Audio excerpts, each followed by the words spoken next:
Chapter 309. When Xiao Mu knelt down, a bright figure barged in from behind her. She had just returned from a business trip when she heard about this matter, so she hastily rushed over to find Ling Han. She simply did not dare to believe what Xiao Mu had just said when she stood at the door. Impossible! How is this possible? Ling Han muttered to himself, and a torrential fury gradually gathered in his eyes as he looked at Xiao Mu. Xiao Mu knelt in the entryway, her eyes filled with remorse. "Director Ling, I was wrong. I let you and Secretary Yi down." Ling Han staggered forward and kicked him in the chest, causing him to fall to the ground. Then he grabbed his collar and roared, "Why did you do this?" "It's my problem alone, Director Ling. I did it all. It has nothing to do with anyone else." "You did it all?" Ling Han's eyes were filled with iciness. He mercilessly punched Xiao Mu's face again, causing blood to flow. He punched and kicked and interrogated Xiao Mu about the reason why he framed Yi Huanyan, but no matter how he kicked him and punched him in the face, he refused to speak. Seeing that Xiao Mu did not even have the strength to speak, Sun Yanhua hastily walked up and tried to stop Ling Han. However, Ling Han seemed to be possessed, and his strength was so great that he nearly flipped Sun Yanhua over. Ji Xiaoye barely managed to support Sun Yanhua, and the fury in her eyes flared. She slapped Ling Han with the back of her hand, and the slap was exceptionally clear in the large living room. Immediately afterward, Ji Xiaoye roared, "This slap is for Yan Yan. It's useless even if King beat Xiao Mu to death. Why didn't you do it earlier? Why didn't you touch your conscience and ask yourself why you didn't believe in Yan Yan's character, why you didn't believe in her love and loyalty towards you, why you doubted her again and hurt her? Her death is completely because of you, an artificial adult, and has nothing to do with anyone else. You said that you took your anger out on her because of your mother, but she didn't kill your mother. Even if there is a grudge, what does it have to do with her? She also admitted that the child should repay the mother's debt. She stayed by your side without any regrets to atone for her mother's sins. But what about you? You doubted her intentions again and again. Do you know how many years she has loved you? I've known her for 9 years, ever since we found out about your existence in university. Everyone in our dorm knows how much love there is in her eyes when she talks about you." Ji Xiaoye angrily pointed at Ling Han as tears streamed down her cheeks. She felt that it was unfair for Yi Huanyan, and as she spoke, she was already choked with sobs and incoherent speech. Sun Yanhua pulled Ji Xiaoye behind him and glanced at Xiao Mu, indicating for her to take care of her. Then, he walked up and blocked Ling Han. Afterward, he took a deep breath to calm himself down from Ji Xiaoye's words and coldly said, "Before she returned to the company, she already knew that the DNA test results had been switched. She begged me not to tell you so that you wouldn't blame yourself too much. She had long forgiven you and wanted to spend the rest of her life with you, but what did you do? Even now, you're still placing all the blame on the villain behind the scenes. Xiao Yu is right. From beginning to end, you were the one who caused this tragedy. It was you who didn't trust Yan Yan. You ruined her and also ruined the love between you two." Sun Yanhua's words were like a heavy hammer that ruthlessly hammered into Ling Han's heart. He staggered back 2 steps and muttered, "Nothing to do with anyone. Nothing to do with anyone." Ji Xiaoye sobbed as she supported Xiao Mu out of Jinjiang Court's entrance. Just as they stepped out of the door, Xiao Mu fell head first onto the ground, causing her to fall onto her but in the hallway. She fumbled for her phone in a fluster and dialed the emergency number. However, the loud sound of glass shattering suddenly came from the villa behind her, causing her to shudder and reflexively turn around to look. Through the window, she only saw a figure madly smashing everything around her. It was as if she was possessed, crying and laughing at the same time, turning the entire house into a mess. The next second, Sun Yanhua and the servant named Lingling ran out of the room one after another, followed by an expensive vase. With a clang sound, the vase was smashed into pieces in the corridor. Sun Yanhua anxiously yelled, "Xiao Yu, hurry and call the emergency center. Ling Han has gone crazy." Inside the house, Ling Han only saw a pool of blood in front of his eyes, and his mind was in chaos. The various events of the past 2 years, or even more than 10 years, played in his mind like a movie. Yi Huanyan's figure was impossible to get rid of. Her pain, her grievance, her hesitation, and her stubbornness mixed with his own tyrannical appearance, ultimately turning into a distorted space that sucked him in. Ling Han, are you satisfied? I finally don't owe you anything. Ling Han, I truly love you. Familiar voices drifted into his ears. Some were accusing him, some were laughing, and some were crying. His vision blurred, and he seemed to see her standing next to the wine cabinet, asking him with a smile, "Brother Ling Han, you have so much wine hidden in your house. Can I drink it?" He walked over in a panic and reached out to touch her face, his voice hoarse. "Yen Yen." Her appearance suddenly transformed into a black shadow, and she coldly questioned, "Do you really love me? You don't love me at all. You love Shang Anren, and you love those people who lied to you."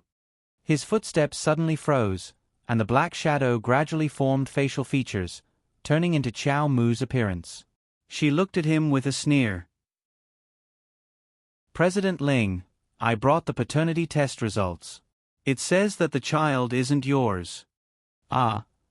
Mournful howls continuously came from the villa, and the windows in the corridor shattered one after another. There was another wave of crashing sounds, and a bronze sculpture flew out of the window, rolling to Ji Xiaoye's feet. Su Nianhua pulled her back. "Stay away. He's crazy, be careful." Ji Xiaoye stared blankly into the window. Has he really gone crazy? Half an hour later, the people from the emergency center rushed over. In the mess of the villa, for strong men held down Ling Han, and the doctor injected him with a tranquilizer. He gradually regained his composure, but he also directly fainted from exhaustion. Looking at the unconscious man lying on the bed, Ji Xiaoye thought of her poor best friend, and her eyes couldn't help but redden. She turned around and wiped her tears, feeling a bit lost. She didn't know if she was right to stand up for Yi Huanyan. In the end, she stomped her feet and left the villa. There were many love-struck men and resentful women in the world. If one was lucky, they would be tied by a red string, and their lovers would end up together. If one was unlucky, they would be separated and would not have a good ending in this life. In the chaos, Ling Han seemed to see Yi Huanyan walking toward him. Her face was pale, and her eyes were distant. It was as if she was looking at a stranger, and she expressionlessly touched his face. It was as if she was talking to a mass of air, and she said in a very regretful tone, "Ling Han, after I leave, there will be no one you can trust by your side anymore." He reached out and tried to grab her shadow, but he couldn't even grab a corner of her clothes. Yen Yen. When he woke up from his dream, the room was pitch black. He raised his hand to touch his face, only to feel a patch of moisture at the corner of his eyes. Chapter 310. 5 years later. In the president's office of the pleasure group in Lanjiang City, Secretary Dong knocked on the door with a stack of documents in his arms. "President Ling, we've made some progress on the script." "Come in." A steady voice sounded in the office. Secretary Dong pushed the door open and walked straight to the desk. He said respectfully to the figure behind the desk, "We can't contact the scriptwriter for Yushang right now, but we've contacted her assistant. Her assistant said that Miss Dora is currently studying in Europe and doesn't want to talk about the script for the time being. She said that everything will be handled by her assistant." The figure was silent for a few seconds before he asked in a deep voice, "What did the assistant say?" Secretary Dong was slightly taken aback. With a serious expression, he said, "They're probably not satisfied with the price, so they're raising the price. I've checked and there are currently no less than 6 companies competing with us for this script. 3 of them are our competitors, so they're very competitive. After all, Miss Dora's achievements in the screenwriting industry are amazing. She only produces 2 scripts a year, but these 2 scripts are definitely the top 3 of the year, so it's not surprising that they're popular." "Have you talked to her assistant about the price?" "I have. Her assistant wants to raise the price and add that we have to wait for Dora to come back." "Then we'll wait." Secretary Dong was slightly taken aback. "Do we really have to wait? Even if we wait for Dora to come back, she might not cooperate with us. Also, according to them, the price of this script will probably be sky high in China. The script's name is The Rest of My Life with You, right? Yes, Secretary Dong answered without hesitation. Wait. The cold word echoed in the huge office. Secretary Dong nodded and immediately reported other things. There will be a masquerade party tomorrow night.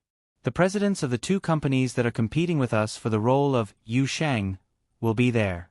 If President Ling doesn't want to go, do you need someone to go on your behalf? No, I'm free tomorrow night. Secretary Dong was slightly taken aback when he heard this. A trace of astonishment flashed across his eyes. In front of the floor-to-ceiling window, the tall figure was still as attractive as before, but his back seemed a little lonely. Got it. I'll arrange a reply to the organizers. The sound of the door closing could be heard in the office. He turned around. His handsome features were the same as before, but there were a few wrinkles between his eyebrows and some mottled traces hidden in his black hair, which made his mental appearance look a little worse. He pulled out the office chair behind him and sat down. From the second drawer on the left, he found a photo and a black suede box. There was a man's watch in the suede box. It had a diamond blue glass face, a black dial, and a black leather strap. It was a simple and elegant design. He rubbed the box, and there was a trace of grief in his eyes. The photo that was originally placed on the second layer of the drawer was now mounted in a photo frame and placed on the desk. In the wooden photo frame was a pure girl with a ponytail, wearing a school uniform, smiling brightly and beautifully. Secretary Dong left the office. As soon as she returned to the secretary's office, she saw a sneaky figure loitering around the door. She snorted coldly. Xiao Pengfei, why aren't you working during working hours? Why are you loitering around here? Don't you want to work anymore? The figure at the door felt his legs go weak, and he staggered in fright. He held the glass door and poked his head out. He said with a smile, Sister Dong, I just want to ask about the ball that will be held overseas tomorrow night. Is President Ling not going? If he's not going, I have to buy a suit in advance. Secretary Dong rolled her eyes at him and said indifferently, Don't think about it. President Ling can go by himself. What? Xiao Pengfei exclaimed. Why are you so surprised? Secretary Dong scolded in annoyance. No. Xiao Pengfei looked puzzled. He pulled out the chair in the secretary's office and sat in front of Secretary Dong's desk. He faced her, turned to look at the closed door of the president's office, and lowered his voice. Didn't you tell me last time that tomorrow is the anniversary of President Ling's wife's death? Every year at this time, he would disappear for an entire day, right? Secretary Dong frowned and subconsciously glanced at the empty desk beside her. She had a complicated expression and sighed. Maybe, from this year onwards, everything will be normal. In the Fuluan State Rehabilitation and Treatment Center, a woman in a striped hospital gown sat on the bed. She had a graceful figure, and the large hospital gown could not hide her good figure at all. The only fly in the ointment was that her face was wrapped in bandages, revealing only a pair of clear and watery eyes. They were like a clear pool that shone with brilliance. This is already the 16th surgery this year. If it doesn't succeed, I really don't know how much longer you can endure. The Chinese female doctor, Carrie, was helping her remove the bandages in front of her bed.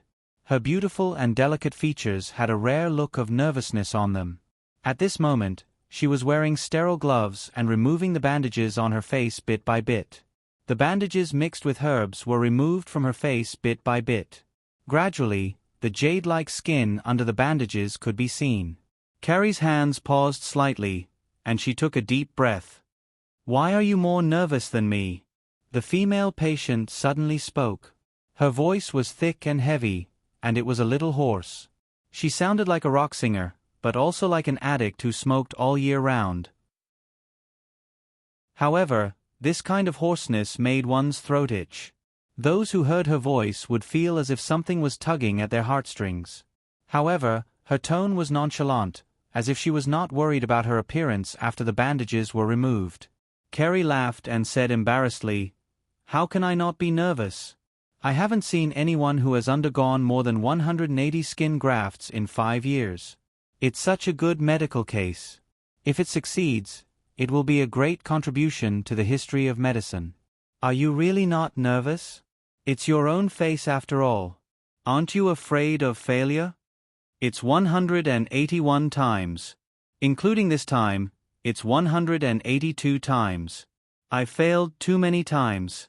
Under the bandages, the female patient's lips curled up slightly. But I'm used to it. Actually, this face is not considered mine now. Then, why do you still want to suffer this? Carrie turned the bandages in his hand again, and the female patient's face was revealed. Her nose was small and upright, and there was a hint of playfulness in it. However, she became even more nervous and had to distract herself by talking.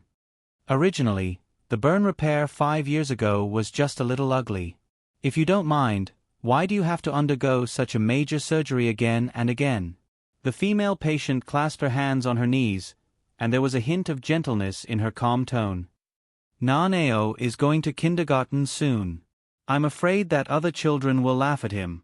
As she spoke, the last bandage fell from her eyes and onto her knees. Carrie clenched his hands and looked at her face. He slowly sucked in a cold breath. I think no matter what the reason is, your decision is right. Chapter 3:11. Outside the rehabilitation center's ward, a man with short, silver-white hair sat on the sofa in the corridor. In his arms was a little boy playing Tetris on a game console. The little boy was wearing a black suit with a red bow tie around his neck. He looked delicate and said in a childish voice, "Uncle, you shouldn't put this here." "Then put it here." The silver-haired man dragged the Tetris on the tablet patiently. The little boy slapped his hand away mercilessly and said angrily, "No, no.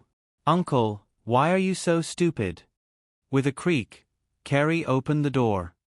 "Sinian, the gauze removal is done. How is it?" Gu Sinian looked up abruptly with concern in his eyes. "Come and see for yourself." Before Carrie could finish speaking, the little boy in Gu Sinian's arms had already stepped on his knee, jumped to the ground, and rushed into the ward. The poor tablet flew out of Gu Sinian's hands the moment he jumped and hit his head hard. A heavy groan sounded in the corridor. Carrie couldn't hide the smile in his eyes. He covered his mouth and lowered his head. In this world, the only person who could be so rude to Gu Sinian was Gu Yao. In the ward, the female patient sat facing the window. The sunlight from the window shone on her face, creating a soft halo. The little boy ran in and shouted sweetly at the figure, "Mommy!" She turned around and revealed a brilliant smile with her back to the light. Now. Mommy." Naneo's eyes widened and he froze on the spot. "What's wrong?" The female patient looked doubtfully at Now, who did not dare to approach. A trace of disappointment flashed through her eyes. She subconsciously touched her face and asked cautiously, "Mommy, am I very, very ugly?" Naneo, who was stunned, shook his head desperately. He suddenly came back to his senses and dove into her arms. He exclaimed, "Mommy, you're so beautiful. Mommy, you're the most beautiful mommy in the world." Gu Sinian followed closely behind Naneo. Looking at his sister who seemed to have gained a new life, his lips curled into a gratified smile. She had suffered too much in the past 5 years. Now, it was finally over. Back then, if he hadn't found out that the car had been tampered with in advance and sent people to search the bottom of the valley at the first opportunity and rescued Yi Huanyan from the car, who had been washed downstream by the water from upstream, 2 lives would have been lost. However, her face had been burned due to the car explosion. Over the past 5 years, she had undergone nearly 200 skin grafts to repair her face. Her face had completely changed, and she looked like a completely different person. Yi Huanyan was carrying Naneo. She looked up and saw Gu Sinian come in. She stared at his forehead in confusion and asked, "Brother, what happened to your head?" Hearing this, Gu Sinian held his forehead and said carelessly, "It's nothing. I just bumped into it. It's your birthday party tomorrow.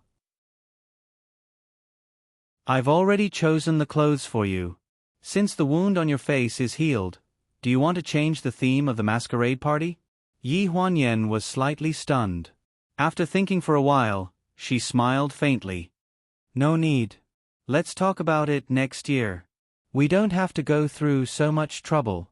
Ever since she had returned 5 years ago, the Gu family had been thinking of ways to make up for all the things she had lost over the years.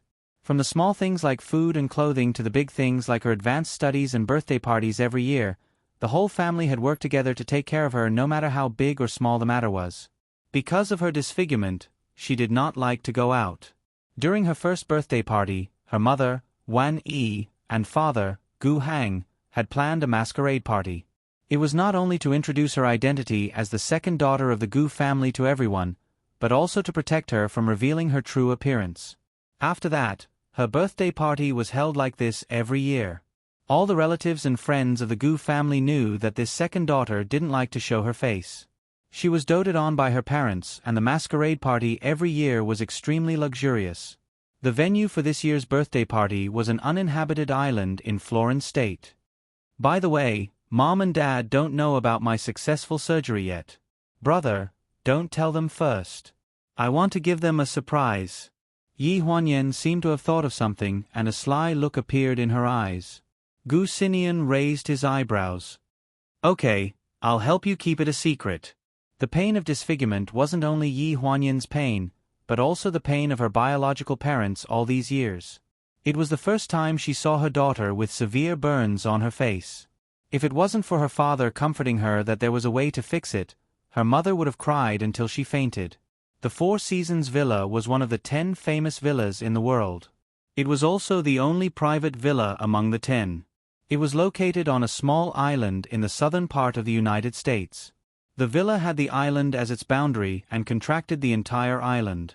It was a private villa that a duke spent 50 years to build in the last century. Now, it was the Gu family's private territory. Everyone in the Gu family lived there. In a small detached bungalow in the west court of the villa, a sweet-looking girl threw a pink dress on the ground. As if she couldn't vent her anger, she stomped on it twice more. Is this the work of that designer? You want me to use this piece of cloth to compare with that ugly freak at the birthday party? Don't you know how much the dress Brother Xinian prepared for her is worth? $10 million. The maid in a black servant uniform knelt on the ground and trembled. She didn't dare to say a word. The woman glared at her fiercely. Tell that designer that there must be cut emeralds and South African diamonds on my dress. The more expensive and gorgeous the better. The maid held the bundle of clothes and trembled as she left the house. She could still hear the sound of the woman smashing things in the house. What kind of stupid masquerade party is this? She's ugly, so she thinks she can hide her ugly face and wear expensive clothes. I'm the second miss of the Gu family. I'm the real one. When the maid went out with a bundle of clothes, she bumped into the young master, Gu Xinian, who had just returned from the airport. She was so scared that her hands trembled and the gauzy dress fell to the ground. Gu Xinian frowned. He picked up the dress and handed it to the maid. Linda, what's the matter? Why are you in such a hurry? Linda looked back and quickly shook her head. It's nothing. It's just that Miss Duo doesn't like this dress. I'll tell the designer to change it. Hearing this, Gu Xinian looked at Linda in confusion. When he saw the blood stain on her neck, his face suddenly sank. Did Duo fight with you again? No. The maid quickly shook her head. She took the dress and wanted to leave. It's just a dress. Is there a need to make such a big fuss? Gu Xinian's face sank again. At dinner time, the Gu family sat at the long table to eat. Gu Heng sat in the middle. On his left sat his beautiful and gentle wife, Wan Yi. On his right was Gu Xinian. Next to Wan Yi sat Gu Duo. She was attentively picking food for Wan Yi and calling her Mommy affectionately.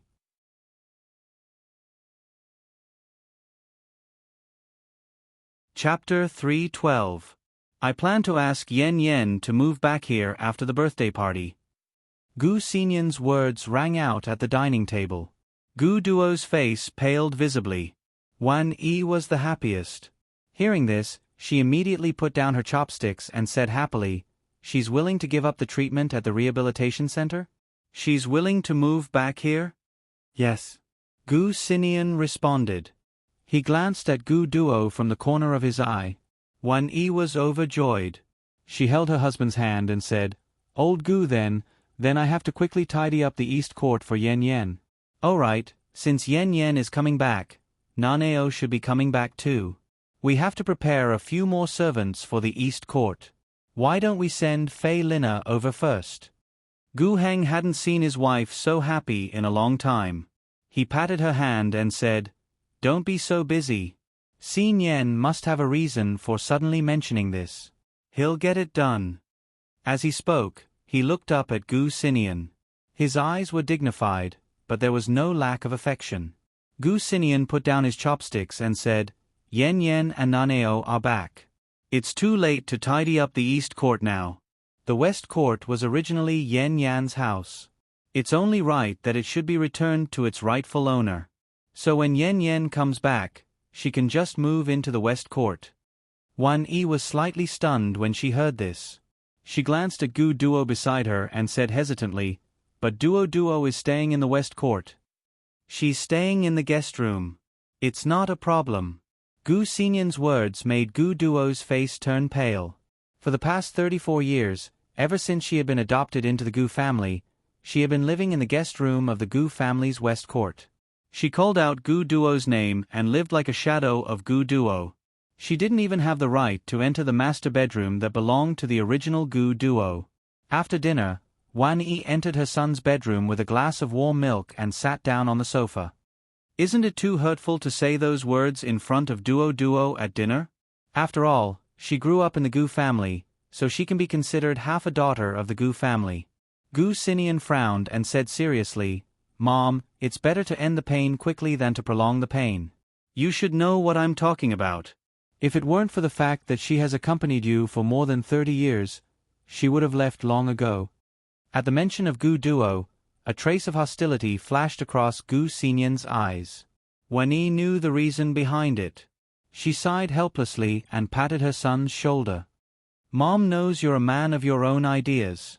Duo Duo has indeed gone overboard, but you're only willing to let her go because of my relationship with her family and the fact that she's your cousin. I hope she knows what she's doing and accepts your kindness."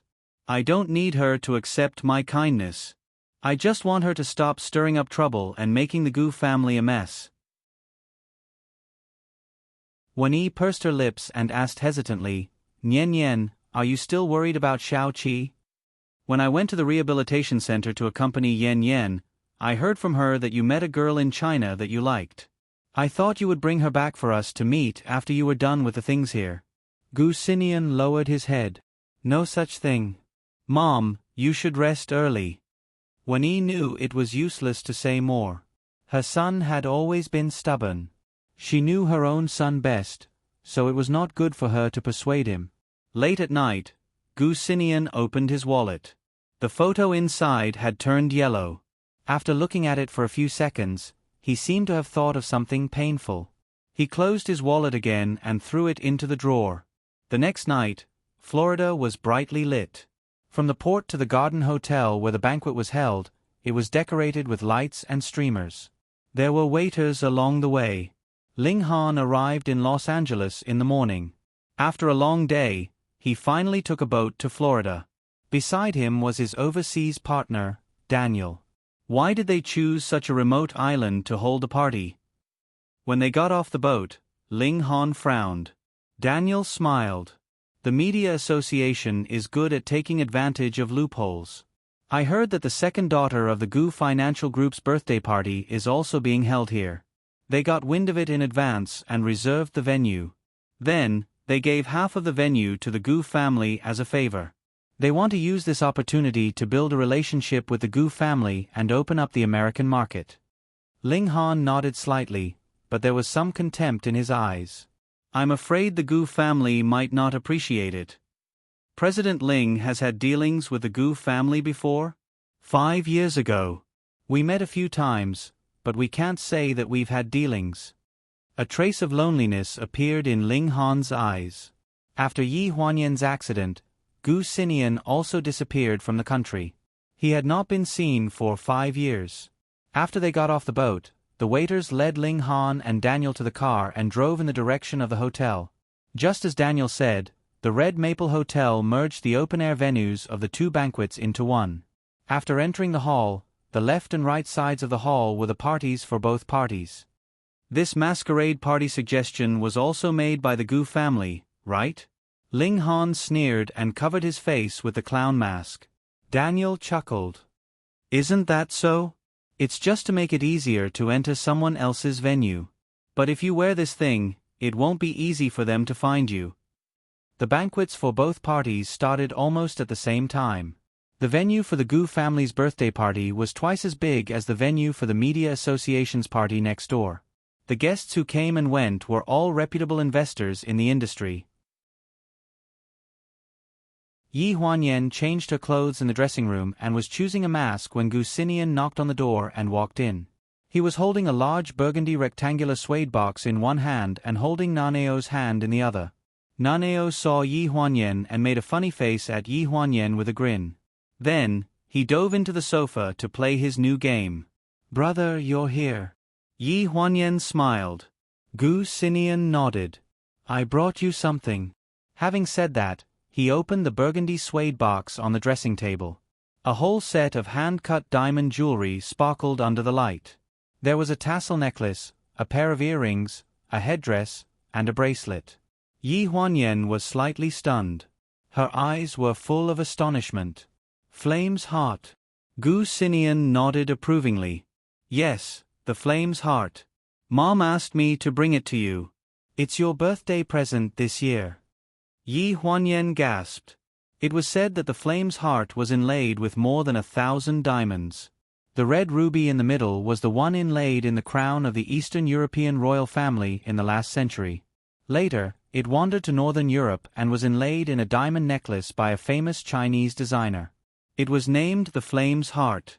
Because of its ridiculously high price, there was no market for it back then.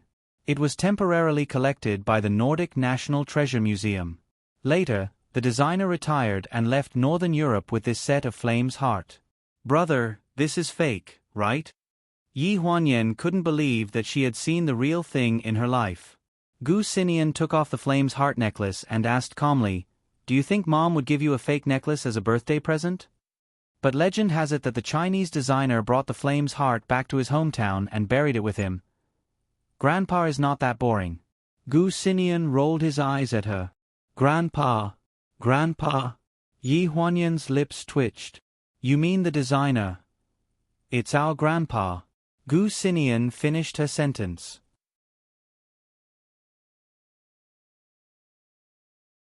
Chapter 313. It was said that the second daughter of the Gu family had set her sights too high. She was unmarried at the age of 34 and had never shown her face in public. The Gu family was not worried at first, but when the eldest daughter turned 29, they finally started to worry. That was why they held a ball every year under the pretext of her birthday. Their actual purpose was to help the second daughter choose a husband. It was also said that the second daughter had actually been married before and even had a child. However, her husband disliked her for being ugly, so he divorced her. Daniel was a chatterbox.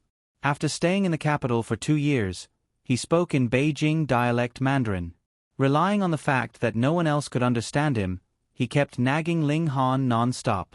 He only stopped when he had finished gossiping about the second daughter of the Gu family. Ling Han was not interested in the second daughter of the Gu family. He was not in the right state of mind the entire day. 5 years ago, today was the anniversary of Yi Huanyan's death. There was someone buried in his heart, so he didn't dare to stay in the country. He was afraid that the long night would be boring and bring back sad memories, so he left and found this noisy place. He let this nagging partner beside him gossip with him about all kinds of interesting news about the Gu family. Daniel finally stopped for a while and left his surroundings. He went to strike up a conversation with those women who seemed to be very beautiful behind their masks, leaving Ling Han to lean against the table and drink alone. He glanced at the entrance from the corner of his eye. A woman in a luxurious pink dress was arguing with the waiter at the entrance. She looked unhappy and finally took off the mask on her face and threw it on the counter. Ling Han's gaze tensed up. The charm in her eyes overlapped vaguely with that person in his memory. In an instant, his hands and feet turned cold. When he chased after her, the woman had already lifted her dress and was heading to another banquet hall. She left behind a colorful feather mask at the door. He picked up the mask on the ground and asked the waiter, "Who was that woman just now?" The waiter, who was in charge of verifying the guests' identities, was slightly stunned. "I think she's a guest from the Gu family. She just entered the wrong hall and thought she was here." A guest from the Gu family? On the other side, at the Gu family's birthday party. "Thank you, everyone, for coming to my daughter's birthday party. For the opening dance, according to the old rules, my daughter will choose her own dance partner." The woman who spoke at the top of the stairs was wearing a blue feathered mask. Her light purple gauze skirt shone under the light. Her tone was very excited. Although it was obvious that she was around 60 years old, her spirit and temperament were very outstanding. Ling Han chased the woman in the pink dress into the door. When he heard this, his gaze involuntarily followed the crowd to the top of the spiral staircase. It was a young woman with a graceful figure.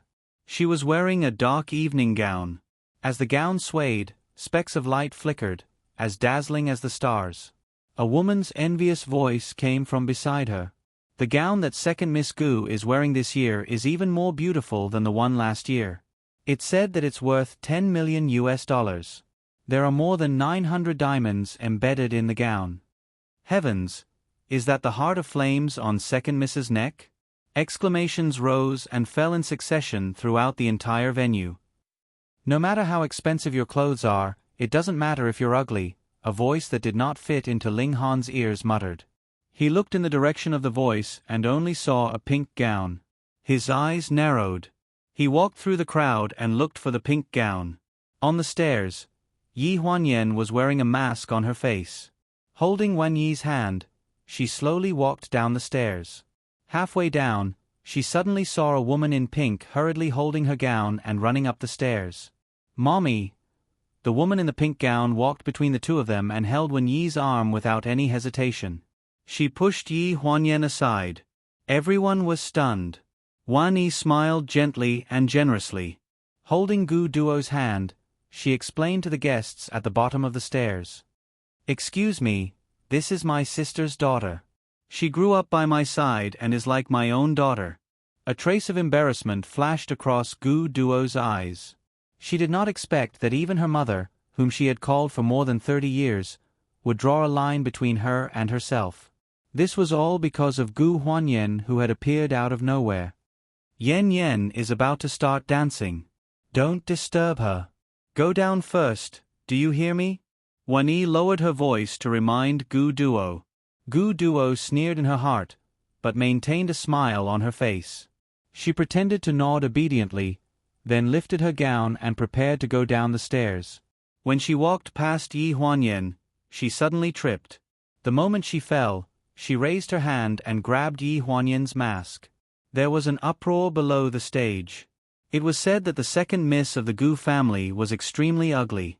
Once she showed up, everyone present would probably throw up all the food they had eaten. Yi Huanyan staggered and held onto the railing to lower her head. Gu Duo had already pulled off her mask and it fell on the stairs. Wan Yi was so scared that her face turned pale. She anxiously tried to block Yi Huanyan's face. Yi Huanyan held her hand. "Mom, it's okay." The moment she spoke, the hearts of all the men present stirred. There was a hint of charm in her hoarse voice. It was different from the rest and people would remember her after hearing her voice. Ling Han, who was chasing after Gu Duo through the crowd, was also stunned. On the stairs, the well-dressed woman slowly raised her head. Her chestnut-colored wavy hair fell over her shoulders, making her skin look even fairer. Her red lips curved into a subtle smile and there was a myriad of emotions in her eyes. Wan Yi covered her mouth in shock. Hot tears welled up in her eyes. Oh my God! No one knew why the usually dignified and elegant Madame Gu would lose her composure and cry at this moment. Even Mr. Gu, who was sitting in the private room on the second floor, suddenly stood up and stared at his daughter in a daze. His weathered face was etched with an expression of disbelief, which then slowly turned into one of emotion. Yi Huanyan held her mother's hand and smiled. "Mom, Aren't we going to start the dance? Wen Yi finally regained her senses. When she held Yi Huanyan's hand again and went down the stairs, she was sincerely proud and confident. She asked, "Everyone, do you think my daughter is beautiful?" Beautiful. One after another, praises sounded at the banquet. For the past 5 years, all kinds of sarcastic rumors were dispelled. Gu Duo held onto the stairs and stood up. Her face was pale and she almost crushed her teeth from gritting them. When did this Gu Huanyan become so beautiful? Did she know witchcraft? Was she a witch? Last time, she looked like a ghost in front of her. She had almost scared her to death.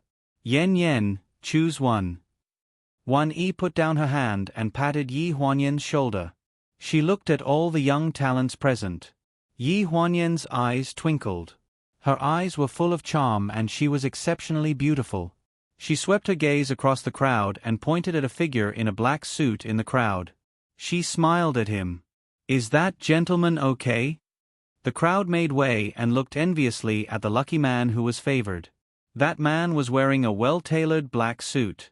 He was 185 meters tall and had a strong body. There was nothing to criticize about his appearance and temperament. He walked out of the crowd and looked at the woman in front of him in a daze.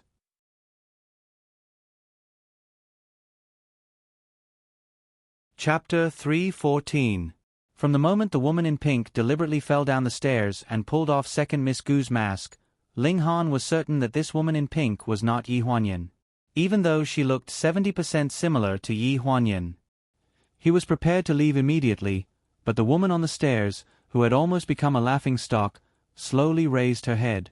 In that moment, his soul seemed to be drawn into her eyes. This second Miss Gu gave him a very mysterious sense of familiarity. He couldn't quite put his finger on it, so he couldn't help but walk out of the crowd and put his hand on her shoulder. He couldn't help but dance with her. "If Sir didn't wear a mask, would you also stare at a woman like this?" she asked. Under the mask, Ling Han's gaze froze. He felt inexplicably flustered, and a sense of guilt spread in his heart. He couldn't explain what he was thinking, but when he opened his mouth, he said in a gentle voice, "You're the first." The moment he said those words, he couldn't believe it himself. She laughed. Her laughter was wanton, and before he could react, she leaned against his chest and breathed softly, "Then I'm really honored." Ling Han was dazed for a moment. He stepped on a few wrong steps, and relied on her to regain the right rhythm. He tried to find a topic to talk about. "Second Miss Gu, why aren't you wearing a mask?" She blinked, and there seemed to be shooting stars in her eyes. "I'm wearing one. Didn't you see it?" There was a strange fragrance on her body. He seemed to have smelled it somewhere before. It made him yearn for it in every way possible. He couldn't bear to part with it, and lingered on it in every way possible. When he panicked again, he actually allowed her to hook her arms around his neck and plant a kiss on his lips through the mask. After the song ended, her dress fluttered and spun around. She floated away from his embrace and control. The moment she looked back, she flashed a seductive smile at him.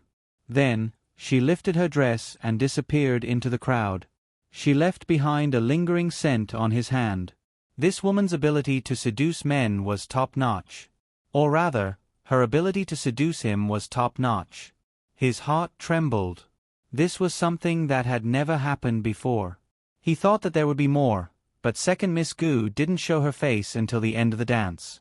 It was like a dream, an ambiguous and lively dream. Gu Xinian was drinking with Gu Hang upstairs. It was a rare occasion, and also a rare time for the father and son to relax. It was not difficult to tell from Gu Ling's weathered face that he had once been handsome, which did not diminish his son's appearance and demeanor. His every movement exuded the aura of a refined and mature man. "Why didn't you come back earlier to tell us about your sister's successful surgery? You made your mommy worry for nothing the whole night. What is she worried about?" Gu Xinian picked up his red wine glass indifferently. He stood in front of the floor-to-ceiling window and looked at the crowd on the dance floor downstairs. The person chosen by Yi Huanyan was standing alone in the middle, seemingly at a loss. The corners of his mouth curled up, revealing a devilish smile. Gu Ling sighed behind him. Isn't it because she's worried about those rumors? 4-5 years in a row, Nian Nian has been masquerading. The outside world has already spread rumors about your sister.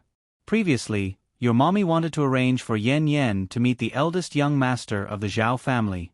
She probably heard some rumors. Your uncle Zhao called me the day before yesterday and said that his son already has a girlfriend outside. Isn't that funny?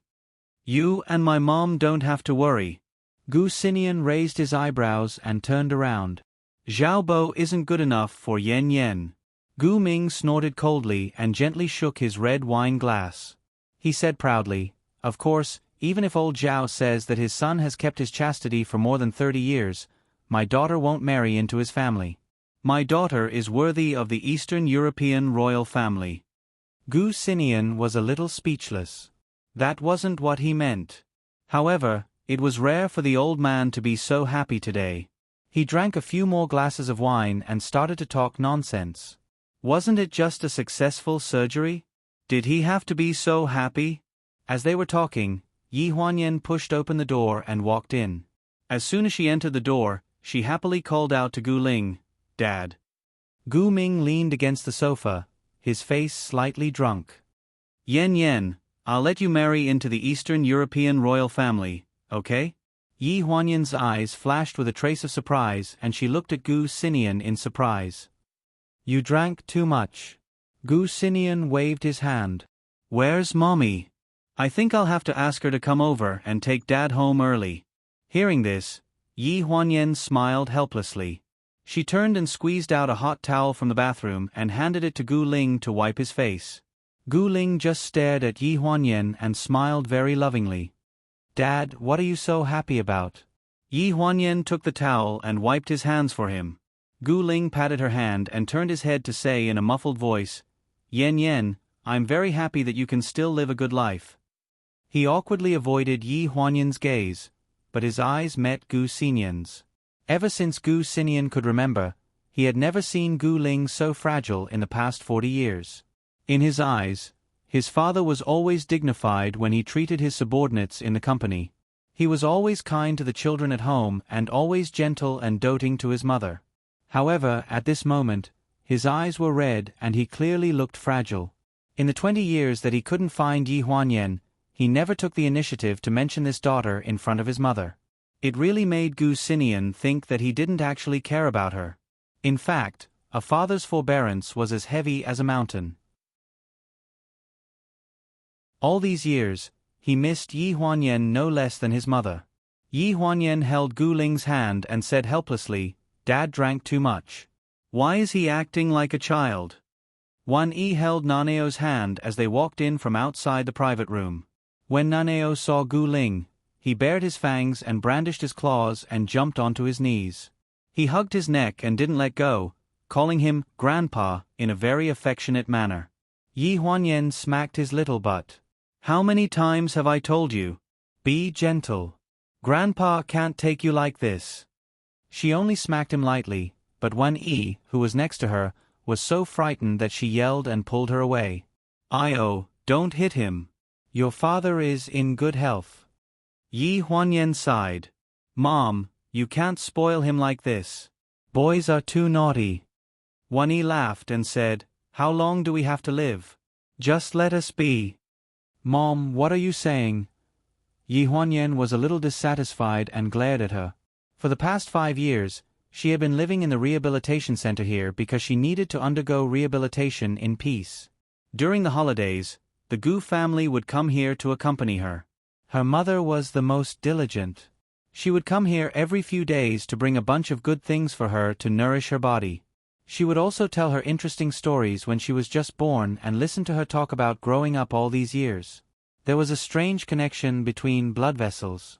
The mother-daughter relationship slowly flowed into their blood like a stream. It was as if they had never been apart for more than 30 years and knew each other's feelings. Wan Yi left first with Gu Ling and Naneo, leaving the siblings in the private room to watch the banquet and drink a little wine. Gu Xinian held his wine glass and looked at the figure downstairs. He said meaningfully, "The person who danced with you just now looked a little familiar. Was it him?"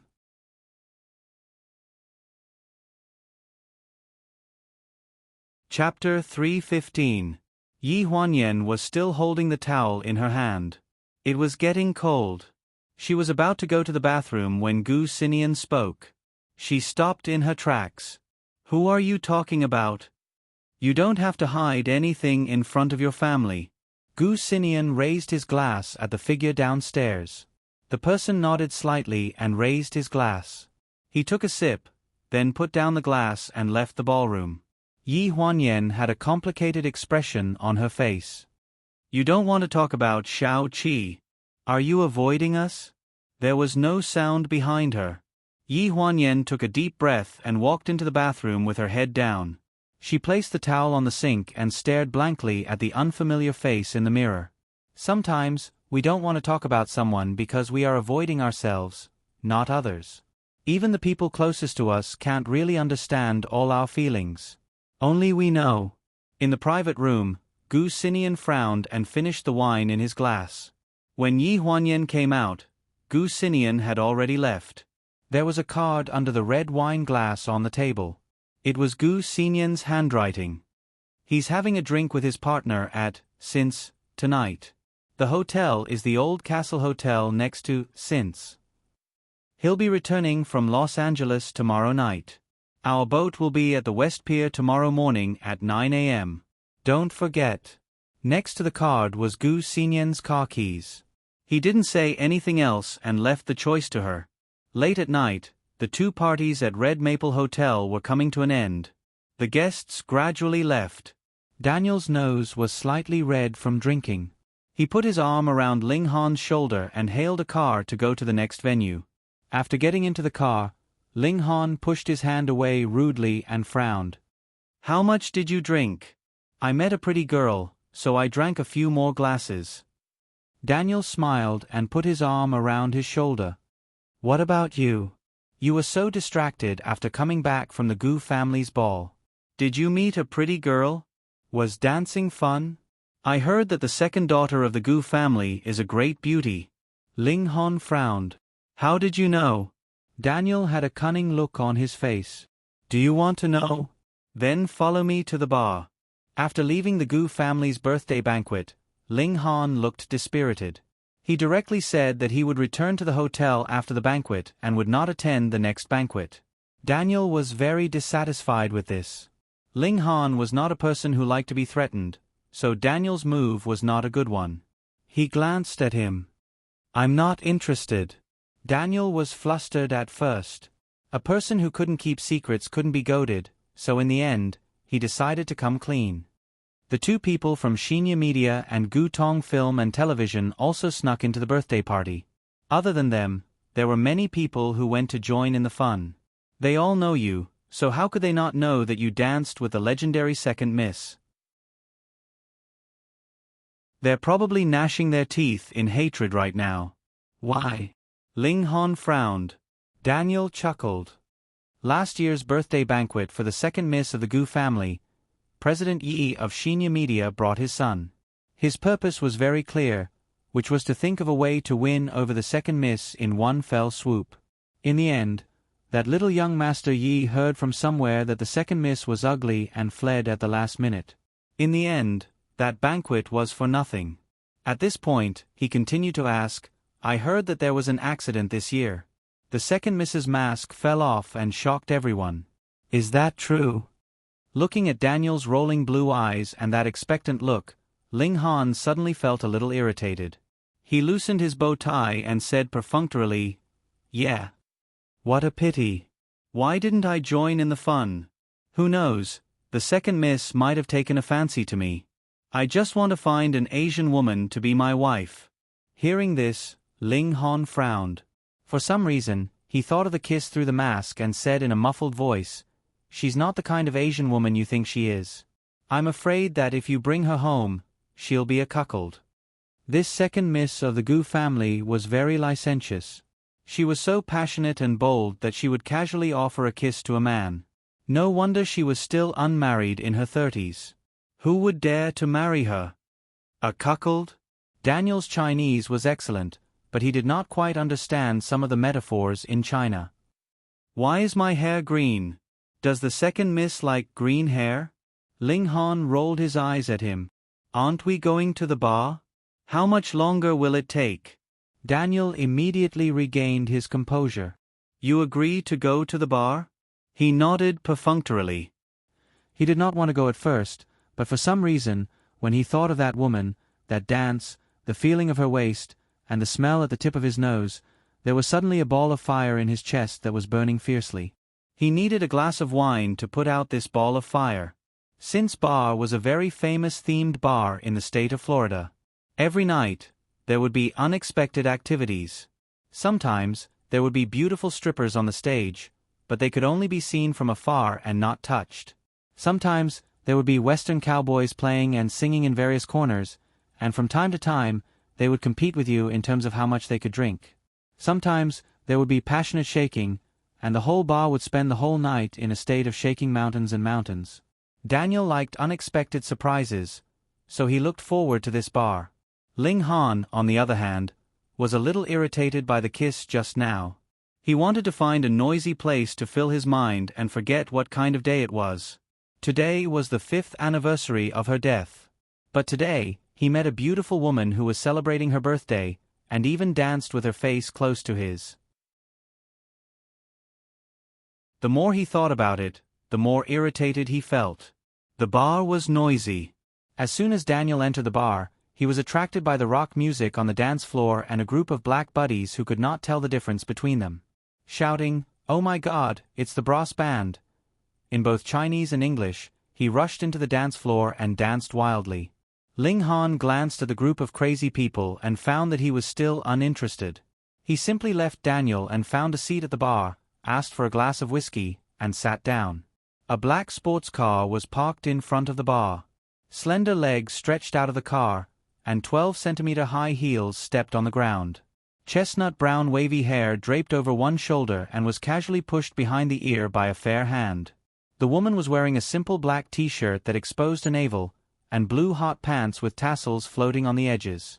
When she walked, the tassels slapped her perky buttocks, and it was very seductive.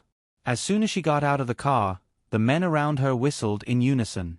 After a crisp sound of the door closing, the woman walked around the front of the car and smiled at the parking attendant who was stunned at the entrance of the bar.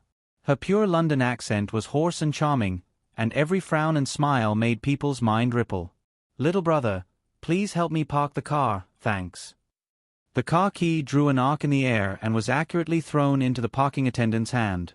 A whiff of fragrance floated, and the parking attendant looked at the beautiful Asian woman walking into the bar in a daze.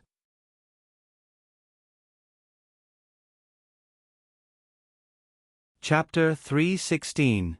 Tonight's rock and roll party had invited the most famous black band in Europe, who was also Daniel's super idol. At this moment, Daniel's dance moves were completely drowned out on the dance floor. In such a noisy environment, the person who was drinking by himself was definitely someone with a story. His handsome appearance, muscular figure, and deeply furrowed brows were a fatal temptation to women. Ling Han sat at the bar with a glass of wine in his hand for a while, but 4 or 5 women had already approached him to strike up a conversation. He was tired of dealing with them and couldn't be bothered with them. His words were arrogant and rude, so naturally, they left on bad terms. The bartender spoke in English with a Southern American country accent. He brought a newly made cocktail to Ling Han with a rock and roll vibe. People who come to a bar this late at night are all lonely people. So many beautiful women have been rejected by you. Sir, your standards are really high. If I said that I'm not here to hunt for women, you definitely wouldn't believe me, right? Ling Han reached out to take the wine glass, but before his fingers could touch it, the wine glass was stopped by a fair hand. That hand picked up the wine glass unceremoniously. Amidst the noisy music, he could barely hear her words. She spoke in a pure London accent and fluent English. "Can you treat me to a drink?" He looked up unhappily, and a familiar figure appeared in his eyes. His gaze deepened and he said warily, "It's you?" Yi Huanyan curled her lips into a flirtatious smile. "Sir, your pickup line isn't very clever." With that said, she pulled out a chair and sat down. She brushed the loose strands of hair behind her ear and picked up the wineglass. "But I'll take it as you agreeing to treat me to a drink." Ling Han came back to his senses. He was wearing a mask at the banquet, so this second Miss Gu hadn't seen his real face, so she didn't recognize him. Florida wasn't a big state, so the chances of bumping into each other in this bar were high. Thinking of this, he smiled faintly. Sorry, I got the wrong person. Yi Huanyan twirled the wine glass in her hand with a nonchalant expression. When it comes to flirting, Mr. is really old-fashioned. Hearing this, Ling Han frowned. Being inexplicably thought that he was trying to strike up a conversation, he was somewhat displeased. He had lived for so long, and it had always been women throwing themselves at him. His busy work had never given him the time or interest to strike up a conversation with women. When he thought of the kiss at the ball, he felt a strange feeling in his heart. The way he looked at this second miss of the Gu family changed a little. Since he had already been accused of hitting on her, it was only a casual chat. At least he lived up to this evaluation. Won't your boyfriend worry about you coming out to play alone so late at night? Yi Huanyan seemed to have heard a joke. She lowered her gaze and whispered into Ling Han's ear, "Those who come here are either single or are single tonight." Ling Han's heart tightened, not because of this sentence, but because when she leaned over, she gave him an inexplicable sense of familiarity, but he couldn't put his finger on it. She was wearing a strong perfume and reeked of alcohol. Her gaze was languid and seductive. No matter how he looked at it, she was not his type. But this feeling was too familiar, and he was stunned for a moment. When he came back to his senses, she had already ordered a glass of wine and pushed it in front of him. She smiled and said, "It's my treat." This woman was like a ball of fire. She looked warm from afar, but couldn't be approached. If he didn't know that she was the second miss of the Gu family, Ling Han would have thought that she had an ulterior motive for approaching him. Thinking that she was Gu Xinyan's younger sister, combined with Gu Xinyan's romantic affairs, Ling Han laughed coldly in his heart. Like elder brother, like sister. They were probably all people who liked to play around with feelings. It was best to stay away from them. "Thanks," he said coldly and didn't say anything else. "Is there something on your mind?" "You can tell?" "Of course." Yi Huanyan leaned closer and played with a cocktail in her hand. Would a person with nothing on his mind avoid the busiest part of the bar and sit here drinking alone? The light in Ling Han's eyes dimmed. Seeing this, Yi Huanyan's eyes flashed with a meaningful look. She put her fair arm on the cold, dark bar counter and bent her elbow. She rested her chin on her hand and asked, "Why don't we exchange our thoughts?" She always had a hint of a smile when she spoke. At this moment, her long brown hair was draped over her shoulders, giving her a kind of lazy beauty. Her collar was wrinkled because of her movements, revealing the cleavage in front of her chest. It was hard to look away. Ling Han turned his head and averted his gaze. He hid the strange look in his eyes and nodded slightly. His slender fingers picked up the wine glass. She understood and clinked the glasses in her hands, making a crisp sound that was instantly drowned out by the noise of the secular world. The night was long. Good night to those close to you, and secrets to strangers. After drinking a glass of wine, Yi Huanyan opened her mouth first. Her voice was hoarse, like that of a light rock singer as she spoke tirelessly. "I have a friend who used to like a man. She liked him wholeheartedly for many years. Because of the conflict between the two of them, they couldn't be together. In other words, even if they were together, they would torture each other." Ling Han laughed. "Romeo and Juliet." Her eyes flashed with a trace of melancholy. Romeo and Juliet were born from death. Even if it was a tragedy, it was an ending of love. It was just a conflict between the families. The man my friend liked took his anger out on her because of the conflict between the families. Ling Han lowered his head and drank a mouthful of wine. His expression was hidden under the light and couldn't be seen clearly. After 3 rounds of drinking, the story was intermittent, without beginning or end. It seemed to be true, but also seemed to be false. Ling Han's eyes were drunk. "Your friend is too stupid. She should have left as soon as possible when she met this kind of man." Yi Huanyan was also a little drunk. She leaned against the bar and looked at the man in front of her. In this world, Feelings could be said to be clear, but fate was hard to explain. Across the sea, across the monsoon, on the day of her birthday party, she met the person she had missed for 5 years but didn't dare to contact. She wanted to ask him directly, "Have you looked for me all these years? Have you thought of me?" But with her face now, she couldn't ask. "What about you? What's on your mind?" Ling Han was drunk on the bar. His eyes were painful. He said vaguely, "Do you know what day it is today?" "Today?" Yi Huanyan rested half of her face on her hand and blushed. "It's my birthday." Ling Han's deep voice penetrated the noise. "I have a friend who has the same birthday as you." She looked at him, and the corner of her mouth pulled up in an unnatural arc. "Really? Today is her birthday. It's also the anniversary of her death." Yi Huanyan's fingers holding the wine glass trembled slightly. The wine in the glass spilled on the bar. Looking at his mouth and listening to his voice, it felt like a lifetime had passed. "I miss her very much."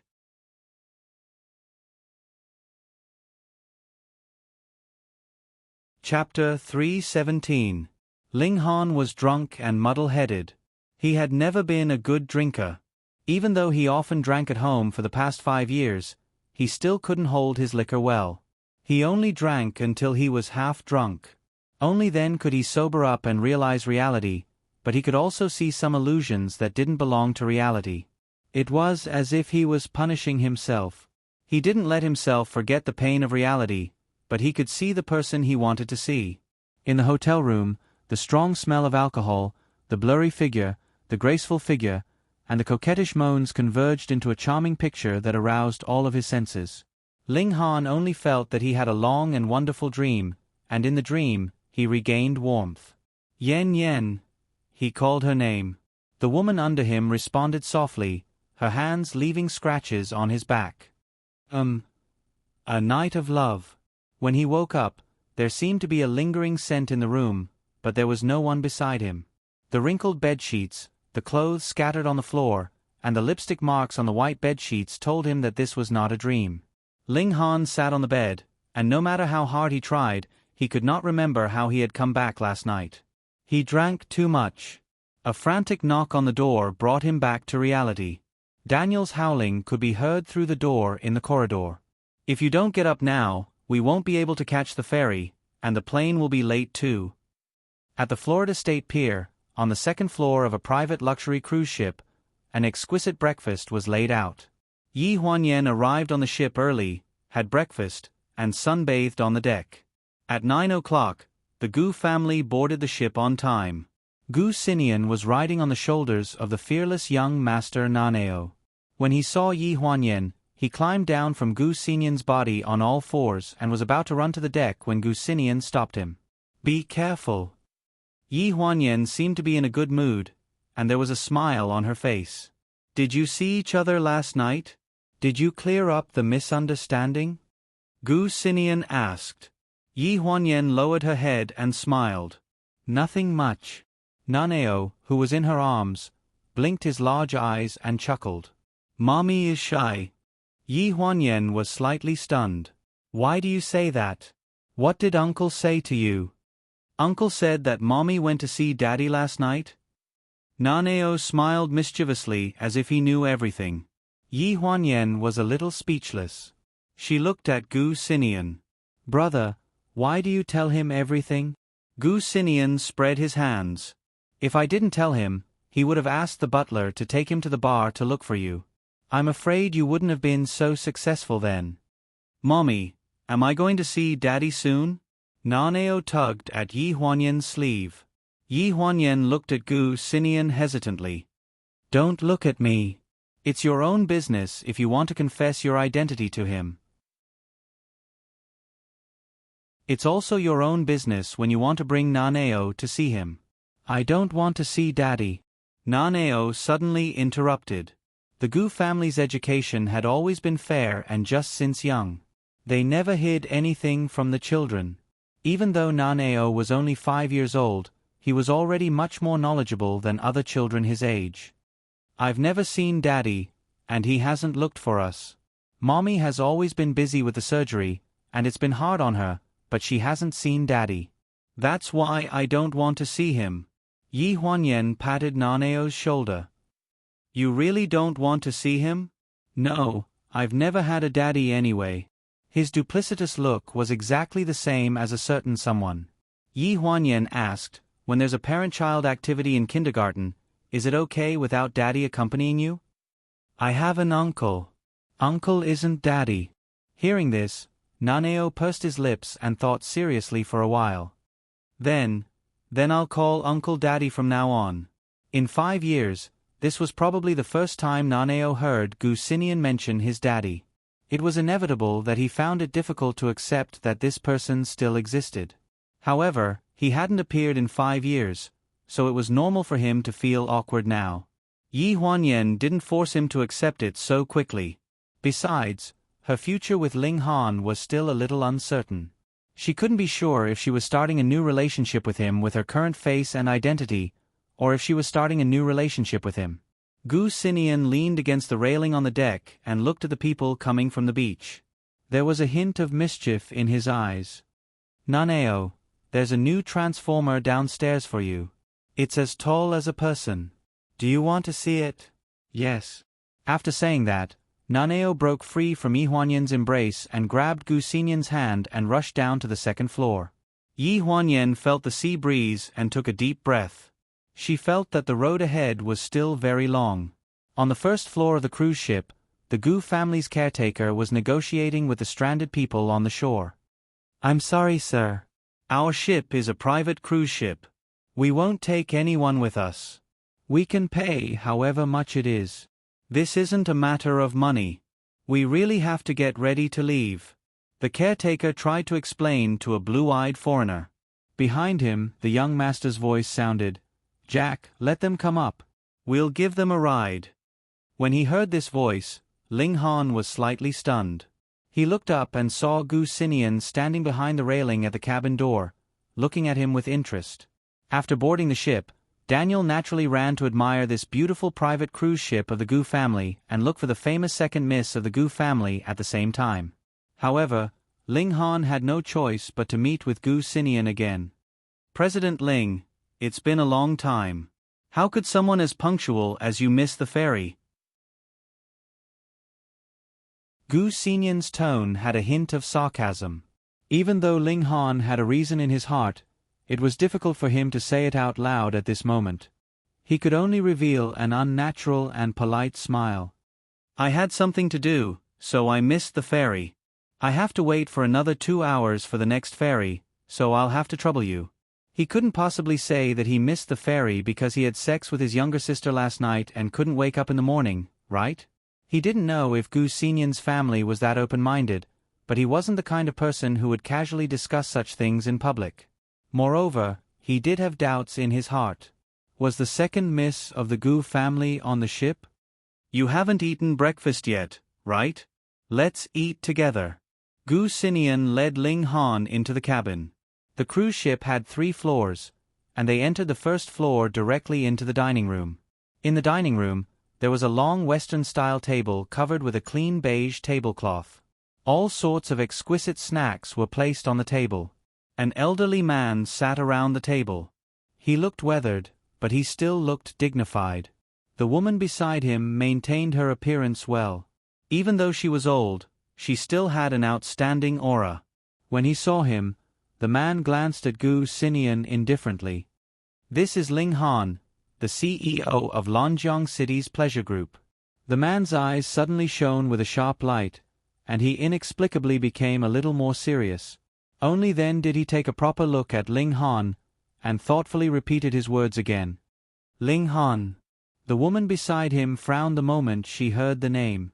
She threw away the knife and fork in her hand with a clang and said rudely, Why did you bring just anyone onto the ship? What's wrong with you, Nian? These words were very unpleasant to hear. Ling Han's expression darkened.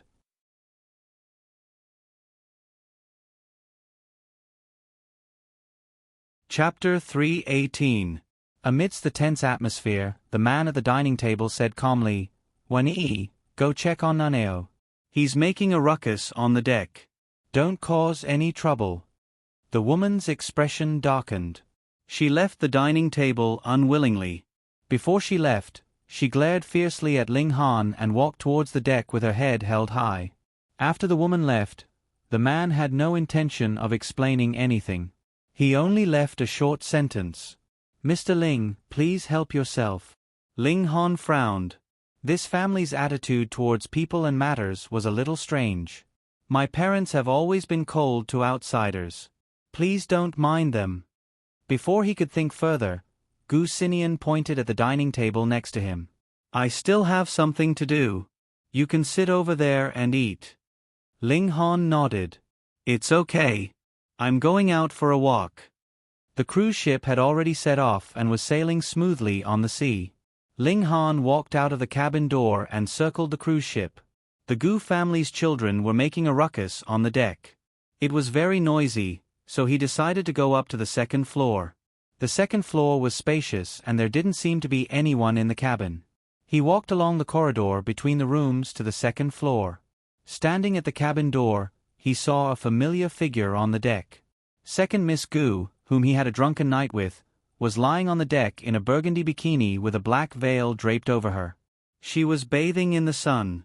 Hearing the sound behind her, she turned around to look at him. She was like a stranger.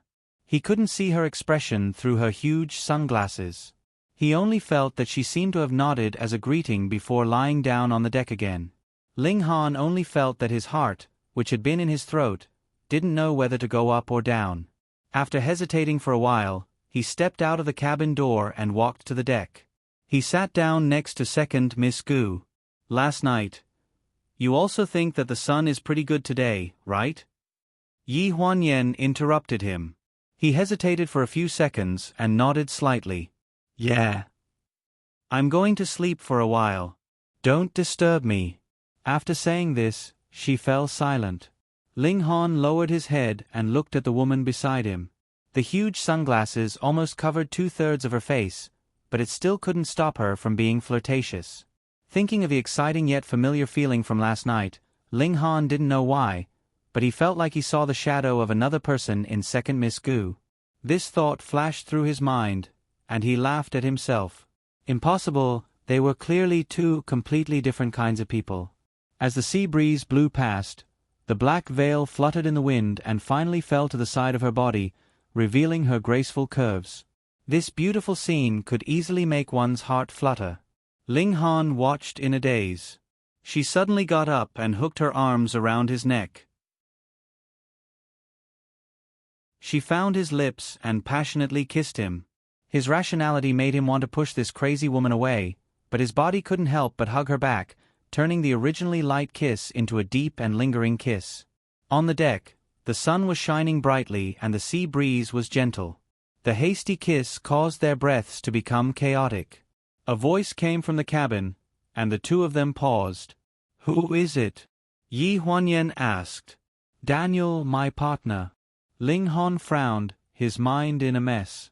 Before he could react, the woman had already pulled him into a bedroom in the cabin and locked the door. The flirtatious atmosphere that had dissipated was stirred up again the moment the door was locked. She pressed him against the door and hooked her arms around his neck. She rubbed her cheeks against his neck and planted kisses on his shoulders. With a smack, Ling Han looked up and panted, "What are you doing?" She bit his shirt collar and reached for his belt with one hand. Her voice was husky and charming. "Can't you tell? Before Ling Han could say anything, he was sealed by her soft and hot lips. There was a sweet fragrance in her mouth, and there was temptation in her eyes, making him unable to refuse. The burgundy bikini couldn't hide her graceful figure, and it made her even more seductive. Her heavy breathing made her breasts rise and fall, making it hard for people to look away. Ling Han's eyes trembled. The next second, he wrapped his arms around her waist and pressed her down on the sofa, rubbing her wantonly. Outside the window, the waves were surging, and the hull was shaking slightly, as if they were reliving the dizzy old dream from last night. Who could tell if they were awake? Who could tell if what they were seeing was reality and not a dream? They made love crazily, felt the temperature of each other's bodies crazily, and went deep into each other crazily. The emotions they vented seemed to be two completely different extremes. Ling Han tried to use such passion to make himself forget the person who had disappeared 5 years ago, while Yi Huanyan tried to use a new identity to make him remember. But whether it was to let go of a person who was deeply rooted in his heart, or to remember De En, whose appearance and temperament had changed, it was an endless wait. After the meal, Ling Han sat on the sofa and smoked. His expression couldn't be seen clearly in the spiraling smoke. "Tell me, what's your purpose?" He didn't believe that there were such coincidences in this world. She had chosen him at the ball, bumped into him at the bar that night, and had a one-night stand. Now she was in such a state. He was a little confused. Yi Huanyan grabbed the bedsheet to cover her breasts and sat up on the bed. "Do you always ask women what their purpose is when you sleep with them?" Ling Han's face stiffened. "Do you think there's something on you that I like? Is it worth me making such a big sacrifice?" Yi Huanyan's tone was a little aggressive, and the corner of her mouth raised into a sarcastic arc. "It's just a physiological need for a man and a woman to have sex." "Purpose? Mr. Ling, you think too highly of me." After saying this, Yi Huanyan got up and walked to the bathroom with the bedsheet wrapped around her. "I don't think I've ever told you that my surname is Ling." A cold voice sounded behind her. Yi Huanyan's fingers, which were holding the bathroom door, stiffened slightly. After standing for a few seconds, she laughed coldly. "This is Florida, not China. We're in the Gu family's territory. Is there a problem with knowing the name of the man who slept with me and what he does?" Ling Han looked at the figure at the bathroom door. She was wrapped in a white bedsheet, and her long chestnut brown hair was casually draped over her shoulders. The seductive appearance on the bed just now had disappeared. At this moment, she had become a cold statue, unapproachable. The second miss of the Gu family was naturally not the kind of person who would sleep with a man casually. The Gu family was a big family, and even if it was to satisfy their physiological needs, as she said, they should select a group of elites who wouldn't threaten the Gu family's reputation. It was just a romantic encounter in the plan. Now it seemed that he was the one who thought too much. "No. Mr. Ling, I'm going to rest." He stood up, adjusted the buttons of his suit, and walked towards the door. Yi Huanyan sighed in relief. He suddenly stopped opening the door and asked hesitantly, "Miss Gu seems to have just appeared in public a few years ago. I don't think I've heard of the Gu family having a daughter before."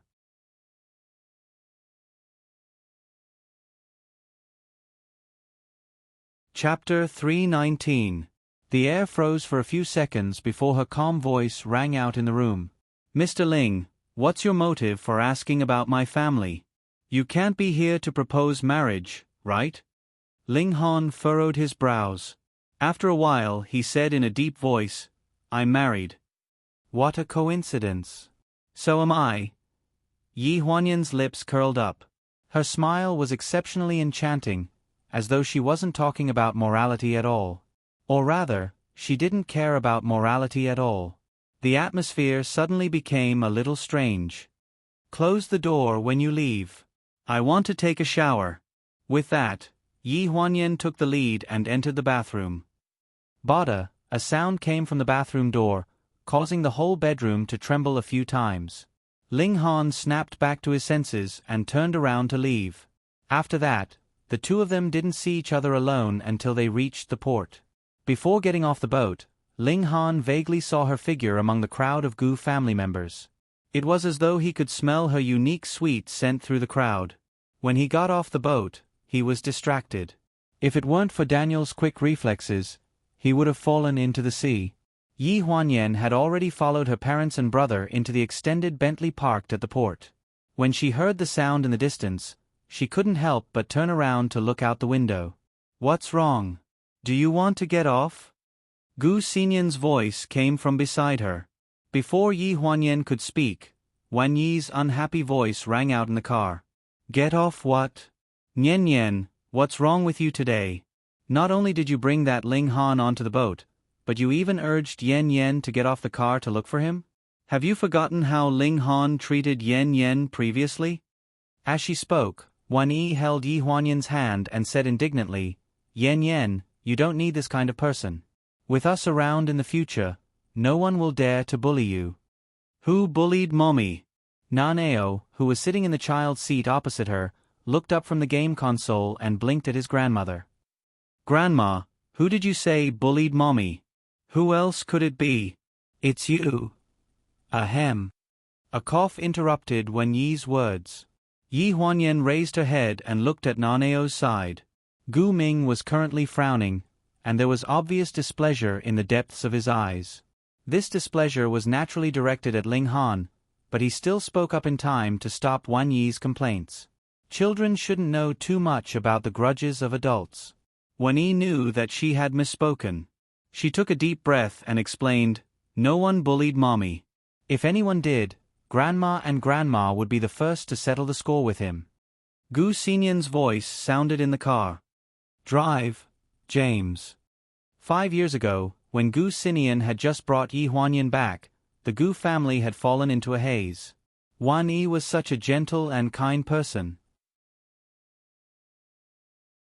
She had cried and slapped Gu Xinyan, questioning him why he hadn't brought Yi Huanyan back earlier and allowed her to suffer so much by Ling Han's side. The news in the country had originally been suppressed by Gu Xinyan, and this was also Yi Huanyan's idea.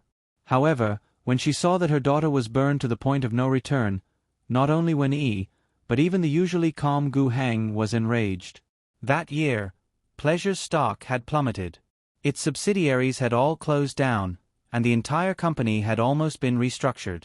If Yi Huanyan had not pleaded for mercy before she was pushed into the operating room due to dystocia, the Gu family had originally planned to suppress Pleasure until the stock market crashed and the company completely closed down within half a year. The more guilty her parents felt towards her, the more disgusted they felt towards Ling Han. A private jet was parked on the tarmac of the Gu family. After the Gu family had all boarded the jet, it flew directly to the Four Seasons villa. That was Yi Huanyan's real home.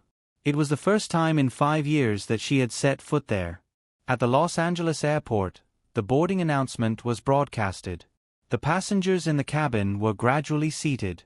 Daniel was going back to China with Ling Han to discuss the development of the company's holiday resort chain, so they were on the same flight to China. After sitting down, Ling Han looked out of the window with an uneasy look on his face. "Are you still thinking about the second daughter of the Gu family?" Daniel joked. Ling Han's face darkened a little, and he did not say a word. Daniel continued, "I heard that the second daughter of the Gu family was just found 5 years ago. She had been missing for more than 20 years, so no one had heard of her before. As soon as she was found, the Gu family treated her like the apple of their eye. All the properties in the state of Florida are under her name, including the bar we drank at last night." Ling Han leaned back in his chair and said casually, "Is that so? Then she's quite doted on. No wonder she always treated him with such arrogance and disdain. She had the right to do so. What's her name?" He suddenly remembered that he still did not know her name, so he asked casually. Daniel's eyes lit up. "You're finally asking me about her. It's rare that you're interested in something." Ling Han's eyes were cold. He pressed the button to adjust the seat beside him. "Call me when we arrive. I'm going to sleep for a while. Hey, are you still listening? Her name is Gu Huanyan. She grew up in China and was just brought back by Gu Xinyan 5 years ago. She should be in her 30s now, but her looks and temperament are undeniable." When he heard the words Gu Huanyan, Ling Han suddenly let go of his hand and looked at Daniel with a stiff expression. "What did you say her name was?" "Gu Huanyan. How could there be such a coincidence?" Ling Han felt like his brain was about to explode. 6 years ago, Gu Xinyan suddenly appeared by Yi Huanyan's side. 5 years ago, Yi Huanyan had an accident on the mountain road and her body was nowhere to be found. Gu Xinyan, who was so protective of her, also disappeared without a trace. He did not even ask him a single question about Yi Huanyan's accident. 5 years ago, the second daughter of the Gu family, Gu Huanyan, Gu Xinyan. Last night in the bar, the words Gu Huanyan had told him, the story about her friend. It was as if there was a string that was connected. "Hey, Ling Han, where are you going?" Daniel exclaimed and watched as Ling Han suddenly got up and rushed out of the cabin before the stewardess closed the door. Sir. Hey. Ling Han did not know if what he was thinking was the truth, but he knew that there was a glimmer of hope. For this glimmer of hope, he could not leave. Gu Huanyan, Yi Huanyan. It was clearly a completely different face, but they had the same name. He knew that it was impossible, but his body seemed to be telling him that he had to stay here and find out. He had to find out if she was really her, or if she was related to her. The Four Seasons Villa. The Four Seasons Villa originated from the fact that the flowers of the Four Seasons bloomed at the same time all year round. Naneo often stayed here, so he was very familiar with the villa. The tarmac was on the sea, so to enter the villa, one had to take the waterway and take a boat to the entrance of the villa. Gu Xinian first brought Yi Huanyan to his courtyard to familiarize himself with the environment. Gu Hang left first because she had something to deal with, leaving Wen Yi to hold Yi Huanyan's hand and go with her. West Court is in a good location. It's warm in the winter and cool in the summer, and it's also close to South Court. Wen Yi's voice was filled with joy. Her daughter had been back for more than 5 years, but this was the first time she had entered the house. She was very happy at the thought of living together as a family in the future.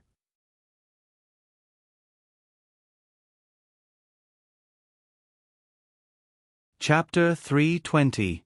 Mommy. A sweet voice intruded, and Yi Huanyan's heart inexplicably tightened. A graceful figure walked down the stairs. She was wearing a beige Chanel suit, and her hair was tied up in a bun. She was in her 30s, but she still looked sweet and well-behaved. Sister is here. For some reason, Yi Huanyan didn't like Gu Duo when they first met. She affectionately called her elder sister, but there was always a layer of bottomless hostility hidden in her eyes. She might have been mistaken in the past, but last night at the ball, she accidentally took off her mask, which made her completely recognize this sister of hers. Yi Huanyan nodded with an indifferent expression. Her response was considered a greeting. Gu Duo smiled and held Wen Yi's arm. Mommy, you must be tired from the trip. Go back and rest first. Brother and I are here, and we will definitely take good care of you. Wan Yi patted Gu Duo's hand, but her eyes subconsciously fell on Gu Xinian's face. Seeing him nod slightly, she smiled. Okay, then I won't disturb you. Naneo, come with me. Yen Yen, you also rest for a while. In the evening, you all go to Nanyuan for dinner. Consider it a welcome banquet for Yen Yen. Okay. The three of them responded. Wan Yi took Naneo's hand and left the living room. Gu Xinian took Yi Huanyan's luggage to the master bedroom and looked around. If you need anything, just tell the servant or me. Yi Huanyan nodded. Got it. Gu Duo put her hand on Yi Huanyan's shoulder affectionately and said with a smile, Brother, you are usually too busy. Sister just came back and doesn't know anything. You can just ask me. Gu Xinian looked indifferent and glanced at Yi Huanyan as if to ask for her opinion. Yi Huanyan smiled. Brother, you go do your work. I can do it alone. After hearing this, Gu Xinian left. Gu Duo and Yi Huanyan were the only two people left in Shiyuan. After Gu Xinian left, Yi Huanyan looked down at the hand on her shoulder. I need to pack my luggage. Gu Duo withdrew her hand and looked at Yi Huanyan awkwardly. Do you need my help? No thanks. Yi Huanyan said coldly. Without looking at her, she pulled her suitcase and walked into the depths of the bedroom. Sister, you can treat this as your own home from now on. You don't have to be polite with me. With that, Gu Duo followed her and reached out to help her carry the luggage. Let me do it. Yi Huanyan withdrew her hand from the suitcase. Okay. Gu Duo was slightly stunned. She gritted her teeth and pulled the suitcase over. Put it in the walk-in closet. Yi Huanyan said concisely and then stared at her coldly. She had dug a hole for herself, so she couldn't blame anyone. Gu Duo had no choice but to carry the suitcase in. Yi Huanyan's suitcase was 30 inches long. It was almost half the height of Gu Duo. The walk-in closet was 2 steps higher than the bedroom. She struggled for a long time but still couldn't carry the suitcase in. She held the door frame and gasped for breath, looking like she wanted to cry but had no tears. Yi Huanyan looked indifferent. Linda. Gu Duo shouted the name of the maid angrily. The fat maid quickly appeared in Yi Huanyan's room. Are you dead? Don't you know how to help? Gu Duo stared at the maid angrily. Duo, you wanted to help me carry the suitcase. What does it have to do with her? Hearing this, Gu Duo's face turned pale. She straightened her neck and said, Sister, she is our servant. She should do whatever she wants. While they were talking, the maid had moved the suitcase to the walk-in closet. Gu Duo inevitably rolled her eyes at her. Don't you know what to do? Can't you see that I'm back? Is the room tidied up? Why don't you help me take the suitcase out and put it away? Yi Huanyan frowned and interrupted Gu Duo in a low voice. Get out. I don't need your help. The maid was slightly stunned and looked at Gu Duo subconsciously. Gu Duo waved her hand impatiently. I asked you to get out. Why are you looking at me? If you don't know, you will think that everyone in the family only listens to me. What do you think of me? After that, she looked at Yi Huanyan again. Sister, don't mind her. Linda is just stupid. She doesn't know how to read people's eyes. She doesn't know that you are irreplaceable in Mommy's heart. Is that so? Yi Huanyan's expression was calm, as if she was indifferent. Of course, this house was prepared before you were born. It was specially reserved for you. If you hadn't gone missing back then and we couldn't find you at home, we wouldn't have brought me here. It's also a little comfort for Mommy. All these years when you weren't here, I haven't moved this house. I've been living in the guest room, just waiting for the day when you might come back. Yi Huanyan was tired after a long journey. She just wanted to have a good rest. She didn't want to waste time with Gu Duo. However, Gu Duo scolded her again and again in front of her. No wonder she didn't give her face. Gu Duo, is it interesting to talk in a roundabout way in front of me? Gu Duo's face turned pale. First of all, I don't have a sister. I only have one brother in the Gu family. Second of all, I don't care how long you have lived here and whether you have lived in the guest room or the master bedroom. I am not interested to know these. Third of all, when I said that, I was not only talking about Linda, but also you. Yi Huanyan's words were merciless. Gu Duo's face turned red and white. No one had ever scolded her like this in her life. The embarrassment on her face was self-evident. She bit her lip and ran out. The maid stood there and hesitated. Miss Gu, let me help you tidy up your things. Yi Huanyan waved her hand. No need. Go and see what she is doing. If anything happens, go to my brother. Don't come to me. Gu Duo was a daughter of a rich family. She had a bad temper and was good at scheming. Although her words were quite like a declaration of sovereignty, she was right. It was indeed her who had been filial to her parents all these years, not her. Yi Huanyan hated her, not because she tried to replace her, but because she always wanted to insist on things that didn't belong to her. Instead, she ruined some precious feelings. Some of those things that didn't belong to her had crossed the bottom line of some people. She was afraid that she didn't know it. If she continued to do this, Yi Huanyan felt that Gu Duo couldn't stay in the Gu family anymore. She didn't need to do anything. At least Gu Xinian wouldn't sit back and do nothing. Thinking of this, she paused while packing. Thinking of her best friend who was like a sister to her on the other side of the ocean, she couldn't help but sigh.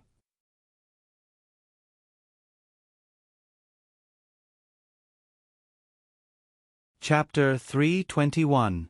After dinner, Gu Xinian sent Yi Huanyan back to Shiyuan with Naneo in his arms. If you feel uncomfortable with Gu Duo living with you, I'll ask my aunt to come and take her home tomorrow. Gu Xinian looked indifferent, as if he was talking about something very normal. During dinner, Gu Duo cried so much that her eyes turned red. She looked very pitiful. When asked what had happened, she didn't say anything. Obviously, she meant that Yi Huanyan had bullied her. Yi Huanyan's mother, Wan Yi, had always been a soft-hearted person. She took Yi Huanyan to the side hall to comfort her before they even finished their meal.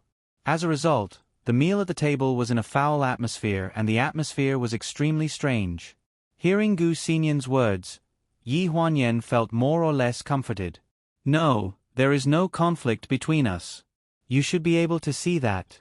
She just wants to show her existence in front of you. If you drive her away, who knows what will happen? There were always some things that couldn't be explained clearly between Gu Duo and Gu Xinian. Yi Huanyan didn't know much, and Gu Xinian didn't talk to her in depth. No matter what she thought, there was a hurdle that couldn't be crossed. Gu Duo and Gu Xinian were cousins. No matter what had happened in the past, they couldn't have a future. Gu Duo had lived in the Gu family for 32 years. Yi Huanyan's aunt's family had always been dissatisfied with the fact that she had never married. They always felt that their daughter was not welcome in the Gu family. They didn't even care about her marriage. Especially after Yi Huanyan came back, the relationship between the two families became worse. Gu Duo's biological parents had mentioned several times that they wanted to take their daughter back. It was just that Gu Duo refused to leave. While they were talking, Gu Xinian had already carried Naneo to his room. After placing him on the child's bed and covering him with a blanket, the two of them walked out of the bedroom. 5 years ago, she should have left. Gu Xinian's tone was a little cold. Yi Huanyan suddenly sympathized with Gu Duo. 5 years ago, when Gu Xinian came back, it was to deal with Gu Duo's marriage. Her marriage was arranged by Yi Huanyan's aunt. Her family background was good, and she was Gu Duo's college classmate. The two of them fell in love freely. When they reached the age of marriage, it was normal to prepare for marriage. However, there was a problem on the wedding day. Gu Duo refused to get married no matter what. She insisted on waiting for Gu Xinian to come back, so the marriage was not consummated. Thinking about this, Yi Huanyan couldn't help but sigh. Gu Xinian frowned, patted her head, and said softly, "You're still young. Don't sigh all the time." "I'm still young. I'm already 32. Yi Huanyan was a little helpless. Gu Xinian smiled. "I'm 10 years older than you. In the eyes of Mom, Dad, and you'll always be a child." The two of them sat in the living room and chatted. Neither of them noticed a figure trembling slightly in the guest bedroom on the second floor. Her eyes were full of hatred as she stared in Yi Huanyan's direction. "How's the research for the script coming along? Do you want to go to the casting in person this time?" Gu Xinian asked. At the mention of the script, Yi Huanyan took a deep breath. "I haven't thought about it yet. Let me think about it again." Hearing this, Gu Xinian stopped asking and changed the topic. "I heard from Gu Lu that the singer for the theme song for Yu Sheng has been decided?" Yi Huanyan nodded. "Su Nianhua?" "Yeah." Seeing that Gu Xinian was deep in thought, Yi Huanyan hurriedly explained, "It's not what you think. I just think that it's more suitable for him to sing. Also, I think that if he's willing, I want him to try out for the male lead in this film. Why don't you just say that this film is a gift from you to him?" Gu Xinian said in all seriousness, "The second daughter of the Gu family is more than enough to match a singer like him. As long as you say the word, I don't think anyone in the Lu family would dare to object to this marriage." Hearing that his words were getting more and more ridiculous, Yi Huanyan became anxious. "Brother, what are you saying? He's already married. I heard that his child is about the same age as Naneo. As long as you want, I can get him a divorce immediately. Are you done yet?" Yi Huanyan glared at Gu Xinian angrily and said without thinking, "I already said that we're just friends. If you have the time to care about me, why don't you think about how to explain your situation to Xiaoyu if I really come back to the country?" Gu Xinian's smile froze at the corner of his mouth and his eyes gradually dimmed. Seeing this, Yi Huanyan was stunned. "Brother, it's getting late. You should get some rest. I'm going back too." "Okay." Looking at Gu Xinian's back, Yi Huanyan let out a long sigh. He obviously couldn't let go, so how could he bear not seeing her for 5 years? In the guest room on the second floor, the door slowly closed with a click sound and disappeared into the air. Behind the door, Gu Duo's face was livid. She repeatedly said a name in her heart, Xiao Yu. Late at night, Yi Huanyan was in the room sorting out the script. A thick stack of The Rest of My Life with You was on the left side of the desk. It was the final draft after repeated revisions. The script hadn't started shooting yet, and she didn't plan to sell it this time.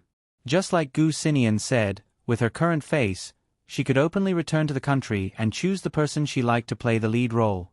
She could also shoot the movie she wanted. In the small bungalow in the East Park, which was opposite the West Park, Gu Xinian sat on the sofa on the balcony. The glass ashtray on the coffee table was full of cigarette butts, and there was still smoke rising from between his fingers. Gu Lu's voice sounded on the phone. "Young master, Ling Han wants to see you." "What's the purpose?" "He said that he wants to visit the Four Seasons Villa. He wants to ask you about 2nd Mississippi. Maybe he knows something." "Where is he now?" "He's still in Los Angeles. Without our plane to pick him up, he can't come." "Let him wait." After hanging up the phone, a look of impatience flashed across Gu Xinian's eyes. He got up and stubbed out the cigarette in his hand. The next day, Yi Huanyan was sorting out the script in the study when Naneo strolled in with a tablet and sat down on the sofa. "Mommy, Uncle said that we're going on a trip, right?" "Uncle told you that?" Yi Huanyan turned to look at him. "Where did Uncle say we were going?" "We're going to Long River. That's where Mommy grew up." Hearing this, Yi Huanyan rubbed his nose. "I haven't decided if I want to go, so what Uncle said isn't very accurate." As soon as he finished speaking, Naneo jumped off the sofa and tugged on Yi Huanyan's sleeve. Come on. Naneo wants to go." "There's nothing fun there." "Why do you want to go?" "Who said there's nothing?" "Naneo just wants to go and take a look at the place where Mommy grew up. Also, I want to write about China for the kindergarten trip this year." Naneo pouted and refused to give up. Yi Huanyan had no choice but to pick him up from the ground and put him on her lap. "Isn't Uncle taking you to Finland? Don't you want to go?" Hearing this, Naneo looked even more furious. He widened his eyes and said, "But Dennis is going to Finland too." "I'm not going to the same thing as him. I want to go to China."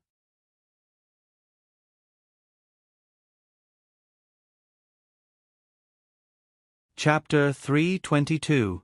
At Lanjiang City International Airport, the flight from Los Angeles landed smoothly.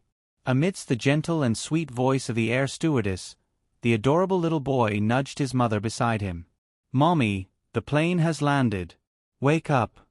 Yi Huanyan mumbled and turned over to face the window. "Don't be so noisy.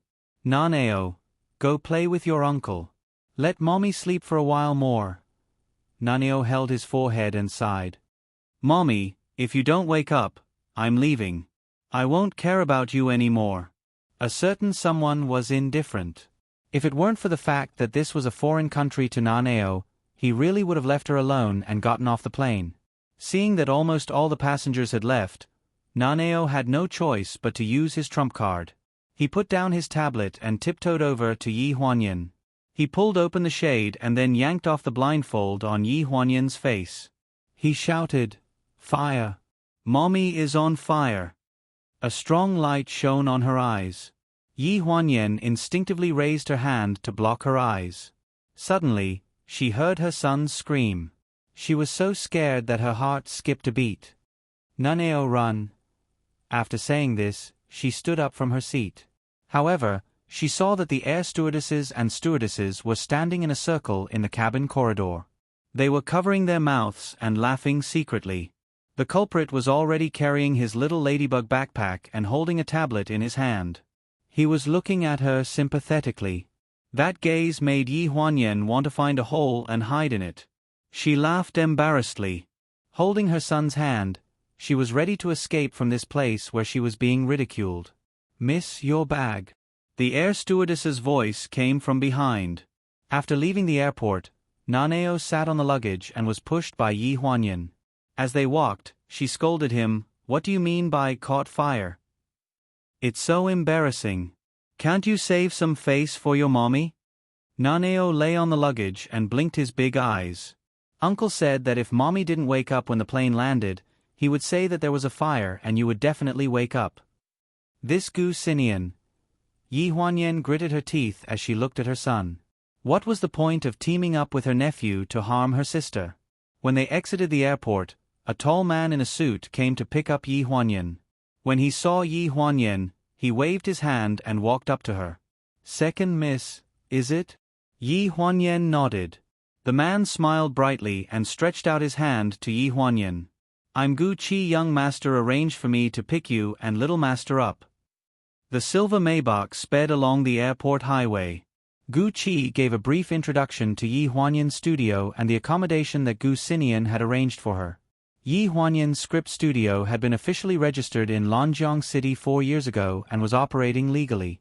In recent years, Yi Huanyan's scripts had been sold by the studio. The price of the scripts had increased year by year, but Yi Huanyan was not satisfied with the casting. Gu Xinian was a person who planned for the long term.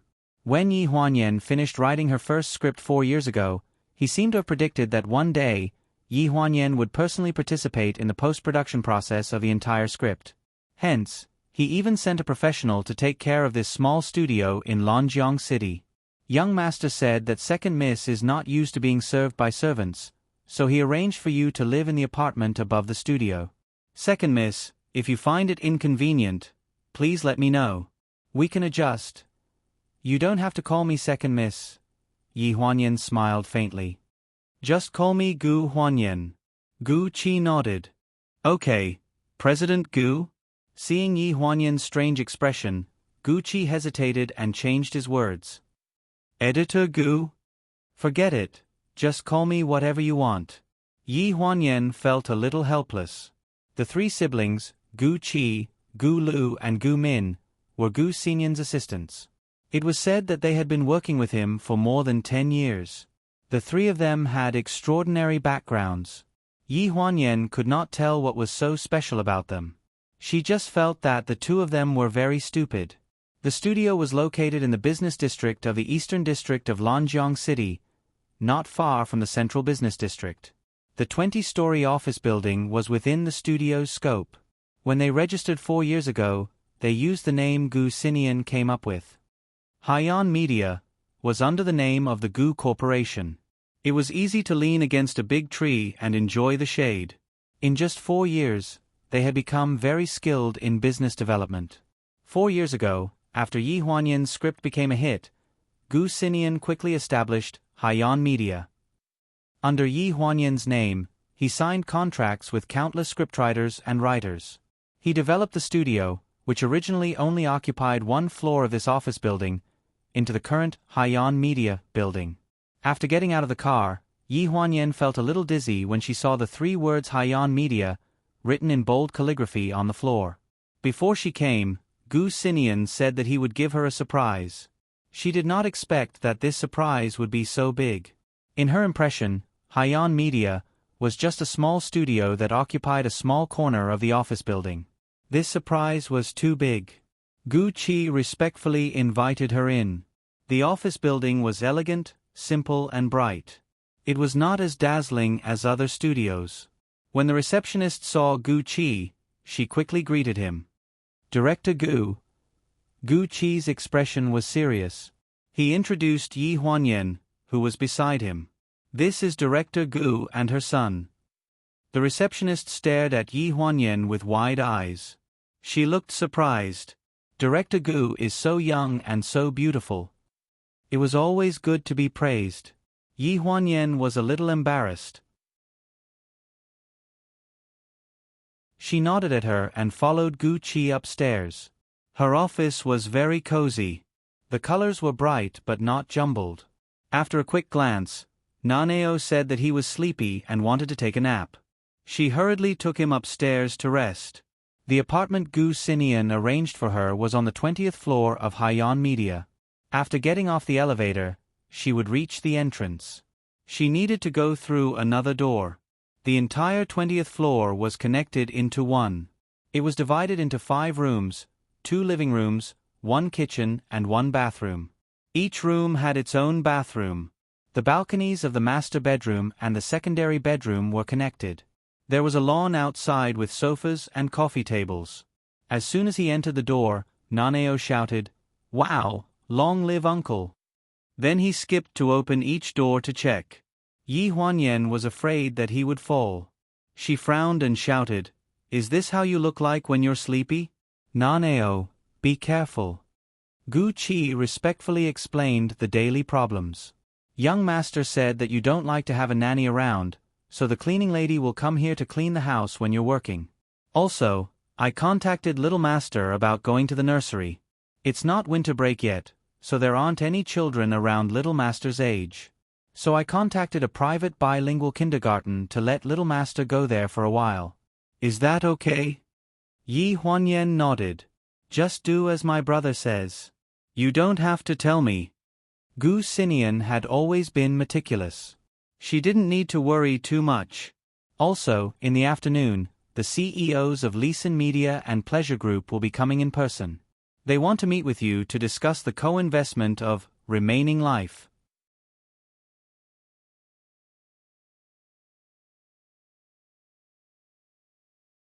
Chapter 323. In the CEO's office of the Pleasure Group, Xiao Dong walked into the office with a stack of documents for the afternoon meeting. "President Ling, this is the contract to be discussed in the afternoon. Haiyan Media just called and said that their boss has just landed, so the meeting will be at dinner time. They hope that you and Su Nianhua will be there together." "Okay, got it." In the past few years, Su Nianhua had been engrossed in music, and because of his sudden marriage 5 years ago, he had lost a lot of fans. He had a straightforward temper and offended many people in the way he conducted himself, so his popularity was not as good as before. He did not expect that Haiyan Media would ask him to sing the theme song for this movie. After Secretary Dong reported everything, she looked at Ling Han seriously.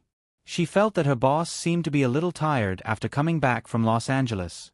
She could not help but ask, "President Ling, why did you stay in Los Angeles for a week to attend the media reception this time? Did something happen?"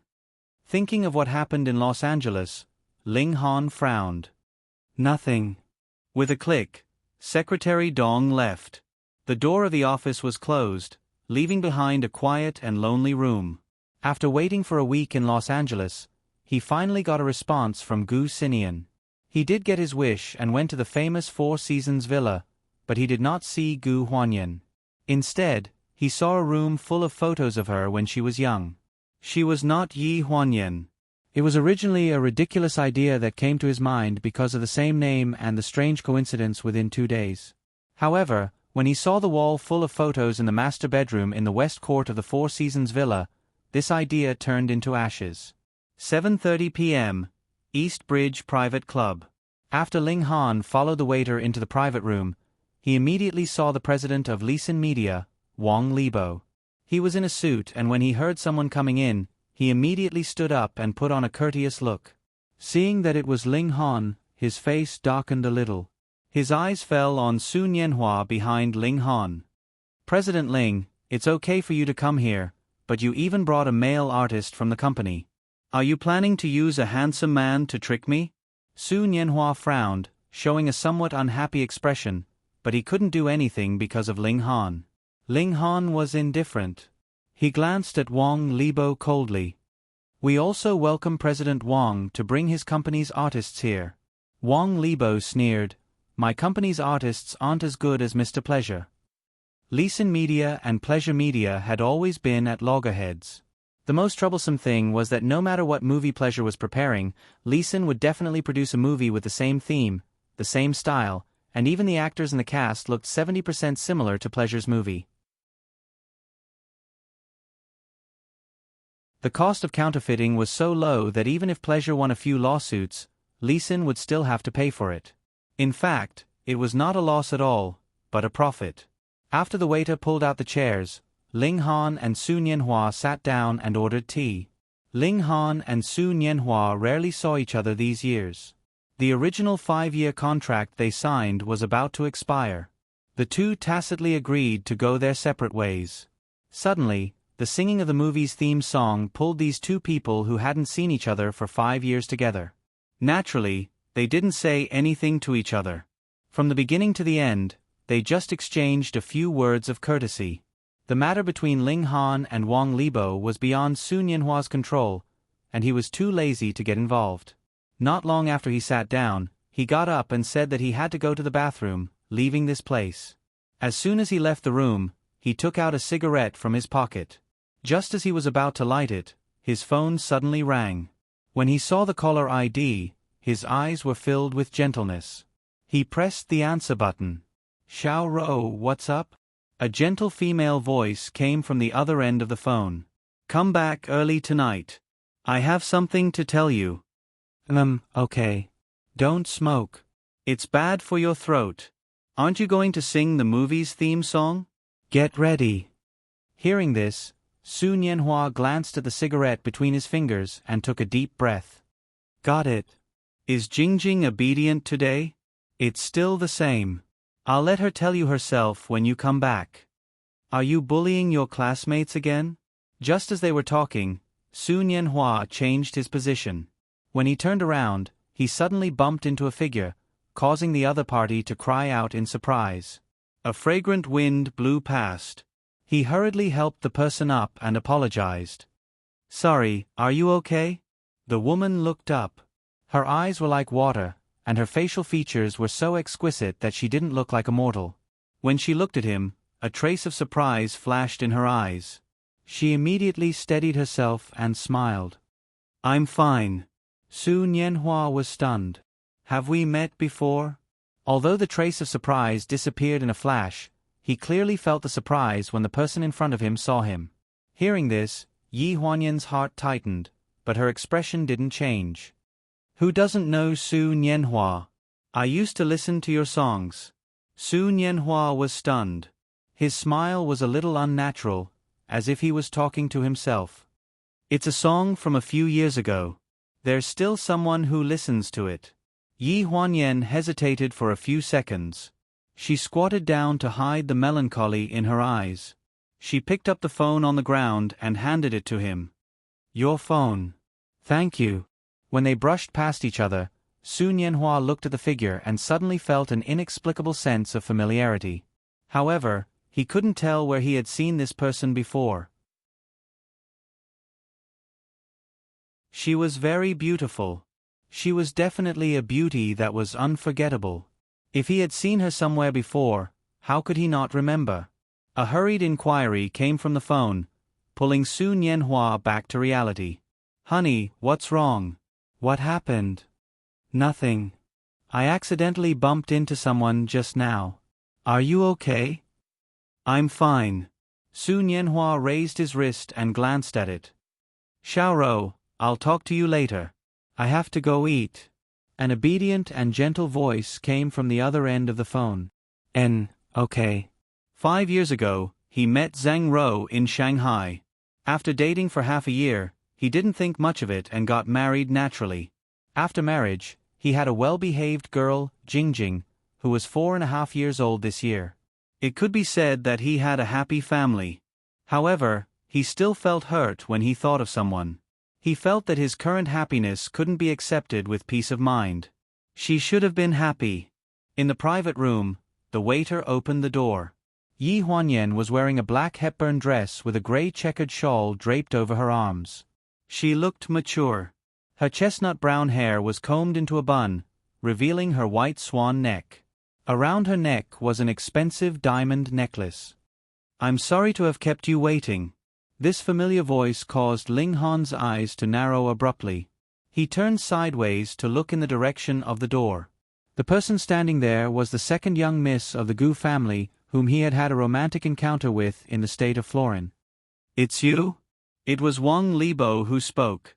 He had seen the second daughter of the Gu family under the mask at the birthday party of the Gu family in Florida. At this moment, he was overjoyed to see her. His face was full of surprise. "I didn't expect the second daughter of the Gu family to be the famous screenwriter that all the major media companies are racking their brains to find. The big boss behind Haiyan Media, Miss Dora."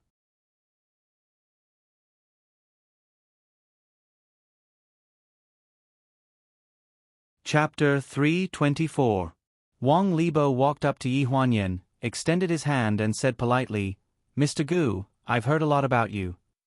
Yi Huanyan smiled and extended her hand. "You're Lisin Media's Mr. Wang. Nice to meet you. I heard from my assistant that you took the initiative to invest in our movie. You weren't angry at me for refusing to sell the rights to the script at all. You're really magnanimous. I admire you very much." Everyone knew how to be polite. Yi Huanyan used to be a person who commanded the workplace, so she knew better than anyone else. "The Joy and Sorrow of the Rest of My Life with You" was popular even before it was filmed. It was all because of the popularity and reputation of her previous 7 scripts. Therefore, even if this script was terrible, there would still be people who would buy it. When a movie's box office was guaranteed, it was naturally a seller's market. The investors were about to break through Haiyan Media's threshold. If Lisin Media was still thinking about her refusal to sell the rights to the script, they would be going against the money. From Gu Qi, Yi Huanyan found out that before the investment was confirmed, Lisin Media and a few other big media companies had secretly made things difficult for Haiyan Media. Their motive was very simple. It was for the sake of the script. However, Haiyan Media was backed by the Gu family, so they had probably tried to steal a chicken only to end up losing the rice used to lure it. Fortunately, Lisin Media's Mr. Wang was a person with foresight. He stopped in time and expressed goodwill to Haiyan Media in time. Therefore, one of the 2 main investors still fell into his hands. The other one was Pleasure Group. Gu Qi said that after confirming that the rights to the script were not for sale, the first to propose an investment cooperation was Pleasure Group. Therefore, all these years, if not for the Gu Corporation's suppression, with Ling Han's business vision, he would have left Lisin Media a few streets behind. Wang Libo warmed up the atmosphere by exchanging pleasantries. He then asked the waiter to bring out the premium red wine he had stored here. These were all pleasantries that were commonly used at dinner parties. They went back and forth, saying these words, but the meaning was different. Every word Yi Huanyan said hammered at Ling Han's heart. Her way of doing things was too similar to someone else's. Finally, after exchanging pleasantries, Yi Huanyan looked up at Ling Han. Seeing his complicated expression, she took the initiative to greet him. "Chief Ling, is there something on my face? You keep staring at me." Ling Han's eyes narrowed, and Wang Libo's laughter came from the side. "Miss Gu, you may not know, but our President Ling is famous for not getting close to women. This is probably the first time he has lost his composure in front of a woman. You are really too beautiful." "Really?" Yi Huanyan took 2 steps closer and asked with a smile. "I'll take it as a compliment, President Ling." The sweet fragrance on her body was endless, and her amorous smile melted the ice in his eyes. Ling Han's heart finally returned to its original place. He revealed an indifferent and distant smile and said meaningfully, "Miss Gu, you're really good at hiding things." He was sure that flirtatious, hot, and bold was definitely not the style of the person in his impression. It had been too long, and he had been separated for too long, so it had made him hallucinate. It was too ridiculous to link 2 completely different people together. After sitting down, Su Nianhua came back. When he saw Yi Huanyan, he was also shocked. After telling him what had happened, Wang Libo joked, "I heard that the singer of the movie's theme song was personally chosen by Miss Gu. Miss Gu, are you a fan of Su Nianhua?" Su Nianhua's expression was a little awkward. When he looked at Yi Huanyan again, she looked calm and composed. "Yes, I've heard Mr. Su's song before, and I think it's very good. It's very compatible with my movie. If possible, I would like to talk to Mr. Su about whether he's interested in the male lead. I think this movie is very suitable for him." Hearing this, everyone's face was filled with astonishment. Wang Libo's hand that was holding the wine glass trembled, and a few drops of water fell out, but he still had to smile. "Su Nianhua is a singer, but he has never acted before. Miss Gu, you might not be very clear about the domestic market. Recently, all the popular A-list and B-list stars are in Lisin Media. For example, the second male lead in your last movie, Bai Yu, and the female lead's best friend, Zhao Xiaoyu, are all in Lisin Media. If we work together again, they will be more familiar with your script. It was a common practice for investors to insert actors into the cast. This was also one of the reasons why Leeson Media tried so hard to invest in this movie. But this Gu Huanyan did not play by the rules. She put down the glass and looked at Wang Libo. I know that Bai Yu is not bad, but this movie is different from the previous one. There is no suitable role for him. President Wang. After saying this, she did not wait for Wang Libo to refute and asked Su Nianhua, I wonder if Mr. Su is willing? I have seen the movie parts you made a guest appearance in before. You don't have to worry about acting skills, we have professionals to train you. Su Nianhua's eyes flashed with a trace of surprise. You mean the male lead? Seeing Su Nianhua's hesitation, Yi Huanyan guessed that he had some concerns, so she smiled. It's okay, Mr. Su, you can go back and think about it slowly. After you have thought it through, you can contact me directly or ask your agent to contact me. When Yi Huanyan spoke to Su Nianhua, her expression was gentle, as if they were old friends. Ling Han was between the two of them, so no one noticed that Ling Han's eyes could not help but darken. Wang Libo smiled meaningfully. Miss Gu really likes Su Nianhua. Hearing this, Su Nianhua's expression was a little ugly. Too many things had happened in the past 5 years, and the once arrogant teenager had lost his edge. It was as if someone had pulled out a thorn, and he had to bow his head in front of the powerful. 3 years ago, the chain of hospitals controlled by Lu Corporation declared bankruptcy and closed down, and the Lu family was unable to recover from the setback. There was a murder lawsuit in the hospital, and public opinion was on the rise. Some people even dug up the relationship between Su Nianhua and the Lu family, and his popularity plummeted. Yi Huanyan's heart tightened, and the hand holding the wine glass tightened. She thought about it in her heart and glanced at Wang Libo from the corner of her eye. She smiled and said, Zhao Xiaoyou's acting is not bad, and she is quite photogenic. She fits the role of the character in my movie. Hearing this, Wang Libo beamed. Miss Gu, you have good taste. That girl is young, and she just graduated last year, but her acting is definitely much better than those young actresses nowadays. She suits Miss Gu the best. I think so too. Although this role is still a challenge for her, I believe she can do it. She can definitely do it. Seeing how happy Wang Libo was, Yi Huanyan remained calm and said slowly, although the second female lead is a villain, she has a lot of inner drama. Although it is not likable, her acting skills will definitely be recognized by the director's circle, and it will be helpful for her future career. Second female lead. Wang Libo was shocked.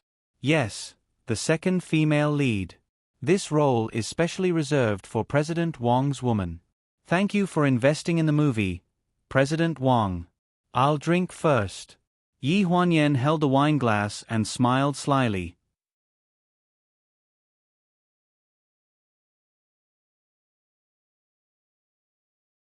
Chapter 325. Sometimes, one's drinking style would directly determine one's autonomy at the dining table. Yi Huanyan downed a glass of wine. Even though CEO Wang was livid, he didn't say anything. Yi Huanyan had long heard that Zhao Xiaoyu was Wang Libo's mistress outside. She had no problem promoting her, but she already had a suitable candidate in mind for the female lead. If it's the female lead, I would like to ask if Miss Guan Nai of Pleasure has the time. Wang Libo naturally had nothing to say when Guan Nai was mentioned. Her background in the Eastern European royal family was enough to shut everyone up. Ling Han was probably the one who was in a dilemma. Although Miss Guan Nai was a top celebrity in the pleasure group, she was only in the entertainment industry for fun. 5 years ago, after news of her marriage to the heir of the Eastern European royal family spread, she only appeared in 1 film a year. As for what she was going to film, it depended on her mood. Ling Han's expression tensed up. He frowned and said, Miss Gu, I'm afraid we have to ask Guan Nai's opinion on this matter. It's okay, I can wait. There's no rush. She believed that Guan Nai would agree. She had spent 3 years writing this script. Everyone in it was made of flesh and blood, and the story was inextricably linked to reality. After 3 rounds of wine, Wang Libo brought up the issue of providing the costumes for the movie. Yi Huanyan brushed him off lightly. My assistant already has a suitable supplier for the costumes. Thank you for your kindness, CEO Wang. Wang Libo wasn't angry. Or rather, he had been rejected many times. Moreover, this time wasn't a big deal. He was just curious how Gu Huanyan had so many connections in Lanjiang City when she had just returned to the country. It was as though she knew Lanjiang City like the back of her hand. Miss Gu, have you been to Lanjiang before? Not only are you familiar with the major enterprises in Lanjiang, but you also seem to be very familiar with my brother's district. Yi Huanyan's gaze froze. She quickly reacted. I stayed in Lanjiang with my brother for a period of time. He is very familiar with it. Naturally, I am too. These words made Ling Han and Sun Yanhua's hearts skip a beat. Did she mean that 5 years ago, when Gu Xinian was in Lanjiang City, she was also there? It was no secret that Gu Huanyan was Gu Xinian's younger sister. When he heard the name Gu Huanyan, Sun Yanhua was surprised at first. Why did Gu Xinian's younger sister have the same name as Yi Huanyan? Moreover, Gu Huanyan gave him a sense of familiarity that made him feel like he had met her before. After the meal, Sun Yanhua and Ling Han walked out of the private clubhouse side by side. They watched as Gu Huanyan got into the car and left. Both of them took out their cigarette packs at the same time and stood at the entrance of the clubhouse smoking. Is this Miss Gu really Gu Xinian's younger sister? Sun Yanhua could not help but ask. Ling Han's eyes deepened. What do you think? Sun Yanhua was stunned.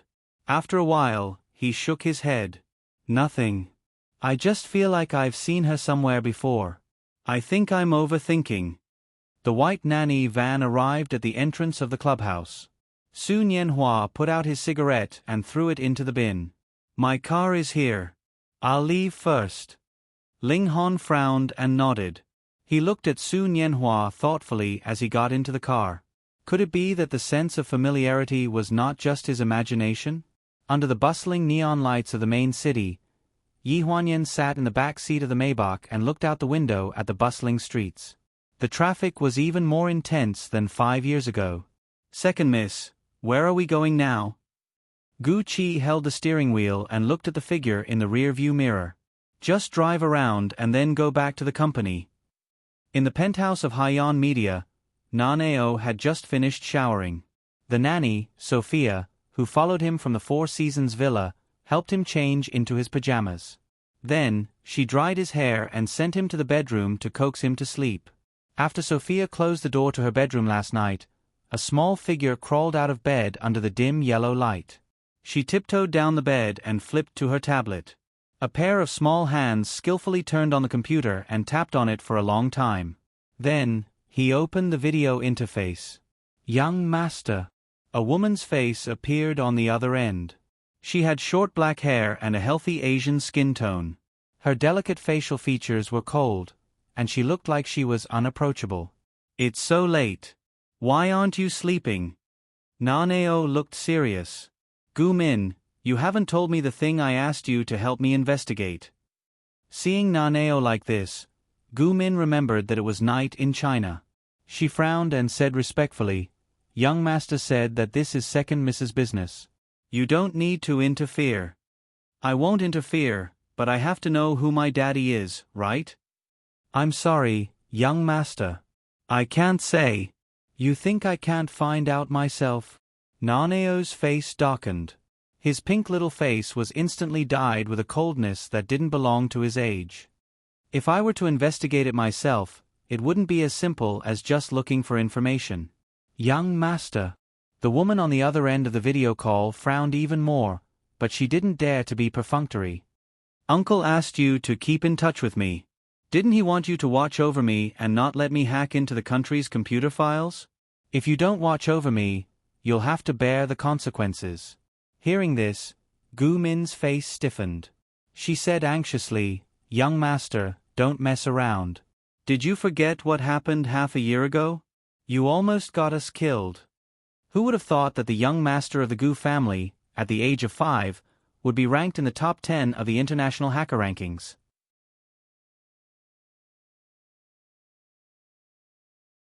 Half a year ago, in the international hacker competition, Narrate, using the code name Black Wolf, led the top 10 hackers to collectively hack into the FBI's financial network.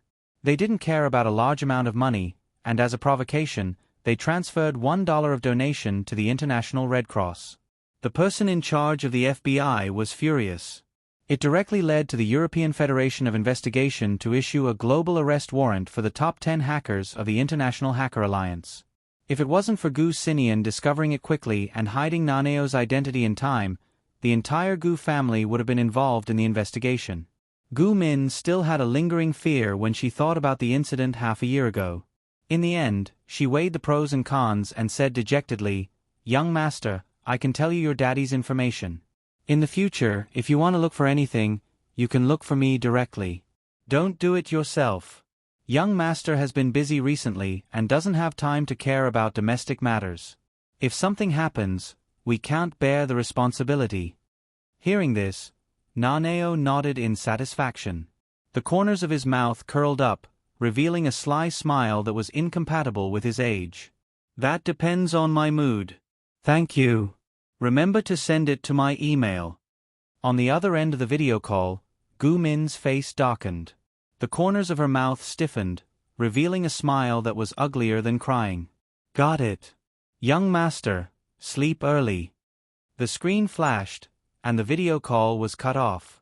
On the other side of the ocean, in the technology department of the Gu Family Financial Group. After sending the email, Gu Min closed a laptop and secretly cursed. What kind of freaks did the young master find? It was one thing for the second miss to undergo more than 100 surgeries in 5 years to change her face. It was one thing for her to survive a disaster and give birth to a child, but because of a car accident, her cranial nerves were abnormal. She was a lunatic with an off-the-charts IQ.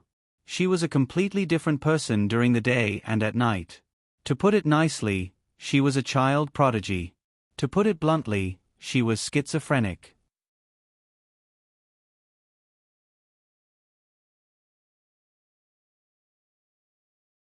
Chapter 326. When Yi Huanyan returned to the apartment, Nanao was already asleep. She tiptoed into his room and tucked him in. When she was tucking him in, she saw the tablet next to his pillow. She frowned and muttered, "You're still playing games before you sleep. I really need to think of a way to stop you." Late at night, Yi Huanyan found a bottle of red wine in the wine cabinet. She poured half a glass and sat alone on the balcony. She looked down at the busy streets of Lonjiang City in a daze. Now that she could stand side by side with Ling Han, she realized that something was missing in her heart. Behind the 5 or 6 office buildings was the pleasure group's building. There was a faint light on in the CEO's office. Some people were used to working in the middle of the night, so they kept themselves busy to comfort their restless heart at night. When the sun rose at dawn, they would close their eyes for a moment, and then they would once again fall into non-stop work. These 5 years had actually passed very quickly. When you were so busy that you didn't have time to stop and think, you would lose all your emotions. Be it happiness, unhappiness, joy, sorrow, anger, jealousy, resentment, or longing, everything could be forgotten. However, this kind of forgetting was not real forgetting. When you were free, the huge backlash was always so painful that you wished you were dead. A ray of light appeared in the east. It was a new day. After the dinner, the cooperation between Haiyan Media and the 2 media giants of Lonjiang City was basically confirmed. The official concept poster had also been published on the company's official Weibo. The supporting actors and actresses were confirmed to be the few young actors who had been in the limelight recently. Only the male and female leads were still undecided. When the company's agent found Su Nianhua's house, he was brushing his teeth and washing up with his daughter in the bathroom. He looked like a good father. Zhang Ro opened the door. "Brother Ray, you're here. You don't have any jobs today, right?" Zhang Ro smiled and greeted Raimi into the house. She subconsciously looked in the direction of the bathroom and said apologetically, "He's still washing up. He has to take Jingjing to preschool later. He hasn't had breakfast yet, right? Let's have breakfast together." Remy hesitated. I'm here to look for Brother Hua. I'm afraid I'll need your help. If he wanted to convince Su Nianhua, he had to convince his wife first. Although he didn't know if it would work, he had to try. Zheng Ro was very naive. She replied, "What's the matter? Brother Lei, just tell us. You've been taking care of us for the past few years. If you need our help, how can we not help? Speaking of which, it's not that I need your help. In fact, it's Brother Hua's own business." Remy took a deep breath. It's the TV series Remaining Life. You? Remy? Before he could finish speaking, a cold voice came from the direction of the bathroom and interrupted him. Zheng Ro turned around and saw her husband standing at the bathroom door in white casual wear. His expression was serious and his tone was cold. My family doesn't talk about work. Xiao Ro doesn't understand these things. Also, I've already turned down the offer. You don't need to persuade me anymore. I'm not interested in acting. Remy frowned and his expression darkened. Do you know how many people want to be in this show? There are many people who want to join the cast with money. Haiyan Media clearly wants you to be the male lead. They are giving President Ling face and also giving you face. I really don't understand why you don't want to act in the movie. I only want to make music. I don't want to do useless things. Make music? Remy gasped and trembled with anger. Okay, let's talk about making music. It's been 2 years. Have you written a good song? If I hadn't put in so much effort to get you those commercial performances so you could sing, would you still be able to support your family now? Su Nianhua, don't go too far. Can you look at your own position? If you don't like my position, you can just leave. You're a top manager now. There's no need to hang around me all the time. My contract is about to expire. If worse comes to worst, I'll quit this industry. The two of them kept arguing, and the whole room was filled with the smell of gunpowder. Zhang Ro stood between the two of them with an anxious expression. In the end, Remy slammed the door and left. She glared at Su Nianhua and hurried to chase after him. Jingjing carefully tugged on Su Nianhua's little finger from behind and asked timidly, "Dad, what's wrong with you and Uncle Lei? Did you guys fight?" Looking at his daughter's frightened expression, Su Nianhua felt apologetic. He squatted down and said softly, "It's nothing. Jingjing, don't be afraid. Dad will take you to school." In fact, he didn't blame Remy. He knew that Remy was doing this for his own good, but he really wasn't in the mood. Too many things had happened in the past few years, and it wasn't easy for him to settle down. He didn't want to pursue a life where the spotlight was always on him. He accepted his fate. At the entrance of Lanjiang City's bilingual kindergarten, many luxury cars drove children to school. The private kindergarten was bilingual and had strong privacy. It was the best school for aristocrats in Lanjiang City. After Su Nianhua handed the children to the schoolteacher, he was about to leave when he saw an unexpected figure in the corridor. She was wearing a khaki trench coat and dark green suede heels with red soles. Her long, wavy chestnut hair fell over her shoulders. She was squatting down and waving at the little boy who was being taken away by the teacher. She smiled brightly. It was completely different from the fake smile she had worn at the dinner party a few nights ago. Yi Huanyan stood up. When she turned around and saw Su Nianhua, she stopped in her tracks. The two of them looked at each other in silence for a while in the corridor. Su Nianhua was the first to speak. "Was that your son?" Yi Huanyan nodded. "Yes. He insisted on coming to Lanjiang City with me. I'm usually too busy to take care of him. I was afraid that he would be bored, so I thought it would be safer to send him to school. You're here too. My daughter is here too," Su Nianhua explained with a smile. "What a coincidence." Yi Huanyan nodded and asked about the school. Although she trusted Gu Qi, there was no harm in knowing more about the school. "This school is pretty good, right?" "It's pretty good. The teachers are all professionally trained. They won't mistreat the children. My daughter likes her teacher very much." Su Nianhua looked very gentle when he talked about his daughter. Yi Huanyan smiled. You're so patient with your daughter. You must love your wife very much, right? Su Nianhua smiled. She's a rather muddle-headed person. I'll have to be patient with her. After they left the school, the two of them waved goodbye at the school gate and got into their respective cars. They didn't mention anything about work during their conversation, which surprised Su Nianhua. What surprised him even more was that after he got into the car, he held the steering wheel and reversed the car while recalling what he had just said. He suddenly realized that his attitude was very different from usual. There was an inexplicable sense of familiarity about Gu Huanyan. He didn't think that he was a talkative person, but he seemed to be very relaxed in front of her. This feeling was so strange that he couldn't help but think about it. The phone in the car rang. It was Zhang Rou. Honey, Brother Lei already told me. Do you really not want to play the male lead?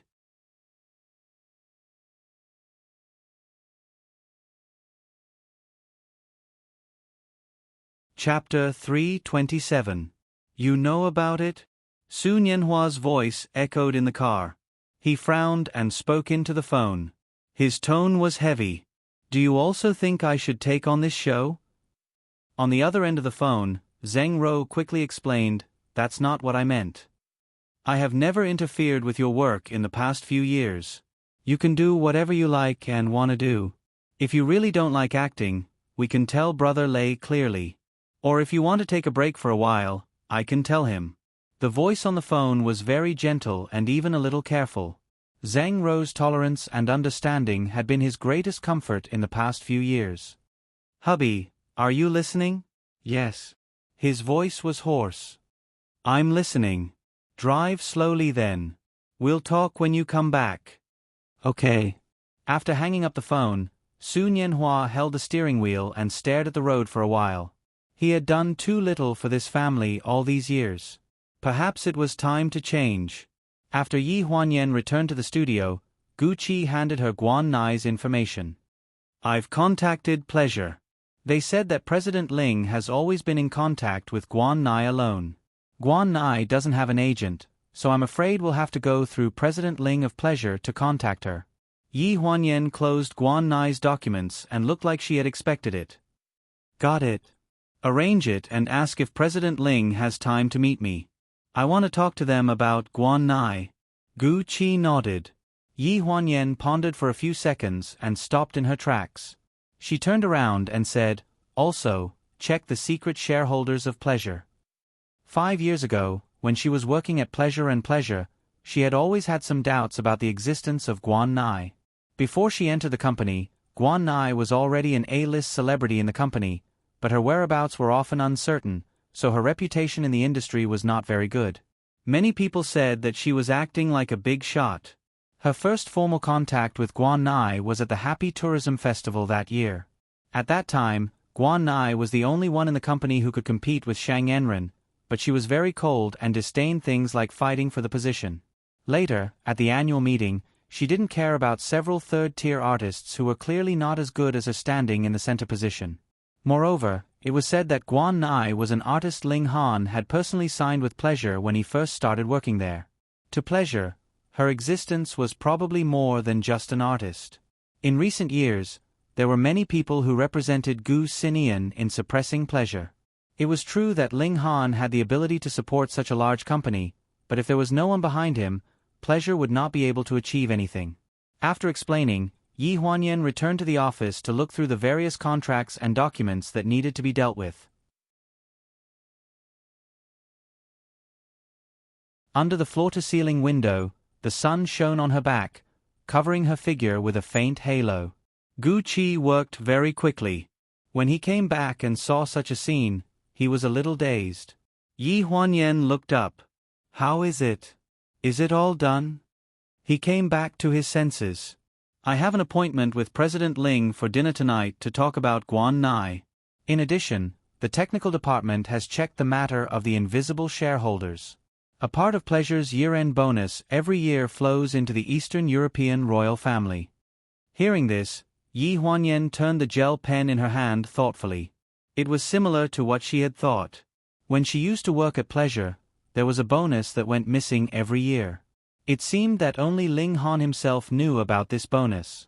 At that time, she was just a secretary and was not qualified to care about the board of directors' matters. Now that she was a partner, she had to figure out the asset structure of pleasure. At night, the appointment was made at Donglin Private Clubhouse. Not long after Yi Huanyan sat down, Ling Han arrived right on time. This was the second time they had met after returning to China. She could clearly feel that Ling Han was deliberately distancing himself from her. "My secretary said that you wanted to talk to me about Guan Nai?" Ling Han took off his coat and handed it to the waiter. He pulled out a chair and sat opposite Yi Huanyan. "Yes, I said at dinner last time. If there is a chance, I hope that Guan Nai can be the female lead of this movie. I've told you before that this is a very difficult thing to do. After Guan Nai got married, she rarely took on any roles. She only took on one movie a year. It all depends on her mood. 5 years ago, Guan Nai got married and announced her retirement from the entertainment industry. For the next 5 years, she took on one movie a year. 2 of them were dark horses in those 2 years. The box office was not high, but the reviews were very good. She won the Best Actress award twice. The other 3 movies had high ticket sales, but they won the Golden Broom Award for Best Lousy Movie. Guan Nai was directly scolded as the queen of lousy movies. Yi Huanyan had seen all 5 movies. The directors, producers, and producers were all different. If there was anything in common, it was that the female lead was set up as a person at the bottom of society, interspersed with the drama of the prince falling in love with Cinderella. It was either a comedy or a tragedy. It was very different from Guan Nai's background. "Have you shown her my script?" "Yes, I have, but there is no reply." Ling Han made his attitude clear. "Guan Nai is on vacation at this time. She won't read any scripts." "Where is she?" Yi Huanyan looked at him with a look of wanting to get to the bottom of the matter. Ling Han frowned. "Does this movie have to have Guan Nai? I remember that Haiyan Media didn't mention this before signing the contract with me." Pleasure and many other artists have a similar image to Guan Nai. You can choose freely. Even if the schedule doesn't match, you can adjust it and focus on your movie. Other artists. Yi Huanyan looked at Ling Han meaningfully. President Ling's ex-girlfriend, Shang Anren? Ling Han's eyes darkened. He stared into the woman's eyes and the feeling of déjà vu seemed to come back. He frowned and said unhappily, "I didn't expect President Gu to like reading the groundless news of gossip magazines." Hearing this, Yi Huanyan was slightly stunned. She immediately restrained the expression on her face and calmly picked up the cup by her hand. "It's just a joke. President Ling, don't take it seriously. President Gu is really good at joking." Ling Han frowned and his face was a bit gloomy. Gu Huanyan seemed to understand him very well. While speaking, she could always secretly cut a hole in his heart, giving him a familiar yet strange feeling. He didn't know if this feeling was deliberately created by her or if it was inadvertently revealed by her. He suddenly thought of something. Although he had no evidence, his intuition told him that it might have something to do with her. No one is more suitable for the female lead of this movie than Guan Nai, just like no one is more suitable for the male lead than Su Nianhua. Since you are working with Haiyan, you should trust me. Every decision I make is to create the best conditions for pleasure to establish a foothold in the media industry. Yi Huanyan curved her red lips and smiled seductively. So I hope President Ling can seriously consider this.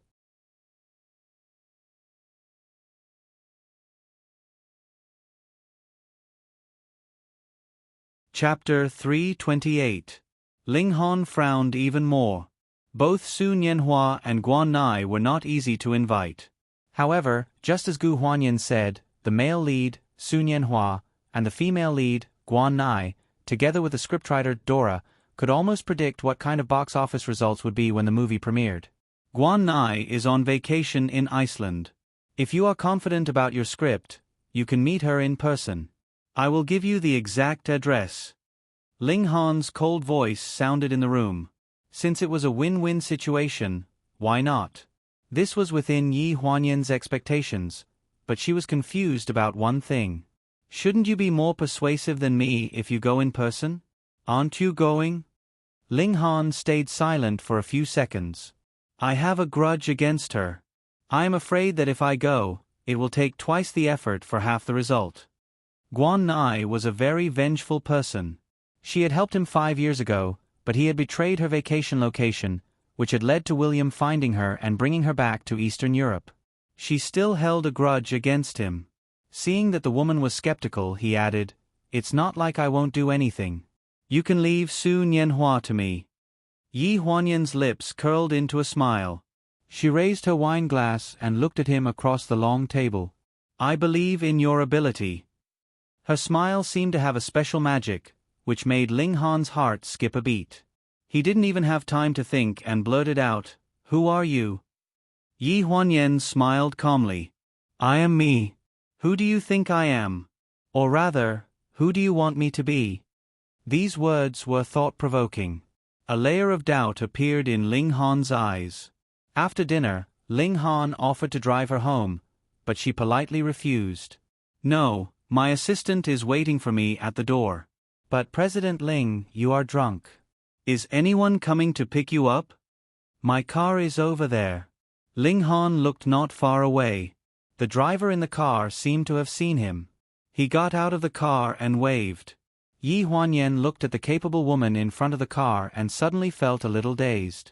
She suddenly remembered that 5 years ago, Xiao Dong was still an intern secretary in the finance department. She was carefree and didn't care about anything. She didn't even know what she was supposed to do in the secretary's office. Now, she had become the chief secretary in charge. The breeze made her feel a little dizzy, probably because she had drunk too much. Gu Qi reacted quickly and held her.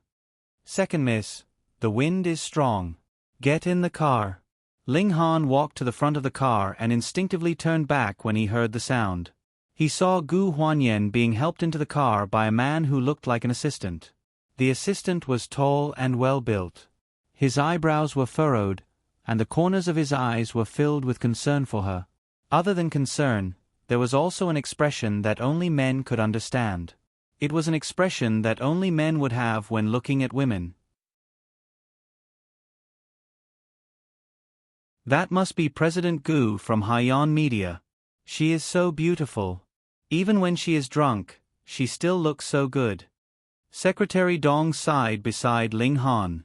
Ling Han got angry and said with a sullen face, "She is just showing off." Secretary Dong's smile froze at the corner of his mouth, and there was a hint of astonishment in his eyes as he looked at Ling Han. Aren't these words a little too sharp, and a little too ungentlemanly? Did the boss stumble in the hands of this President Gu? Why did he have such a low opinion of her? Ling Han held the car door and looked at the Maybach until it disappeared from his sight. Secretary Dong reminded Ling Han, "President Ling, are you still not leaving?" Ling Han got into the car. After talking to Ling Han about the casting, Yi Huanyan packed her things in the apartment and got ready to go to Iceland. She mentioned it to Naneo before she left and he insisted on going. She had even bought the plane tickets.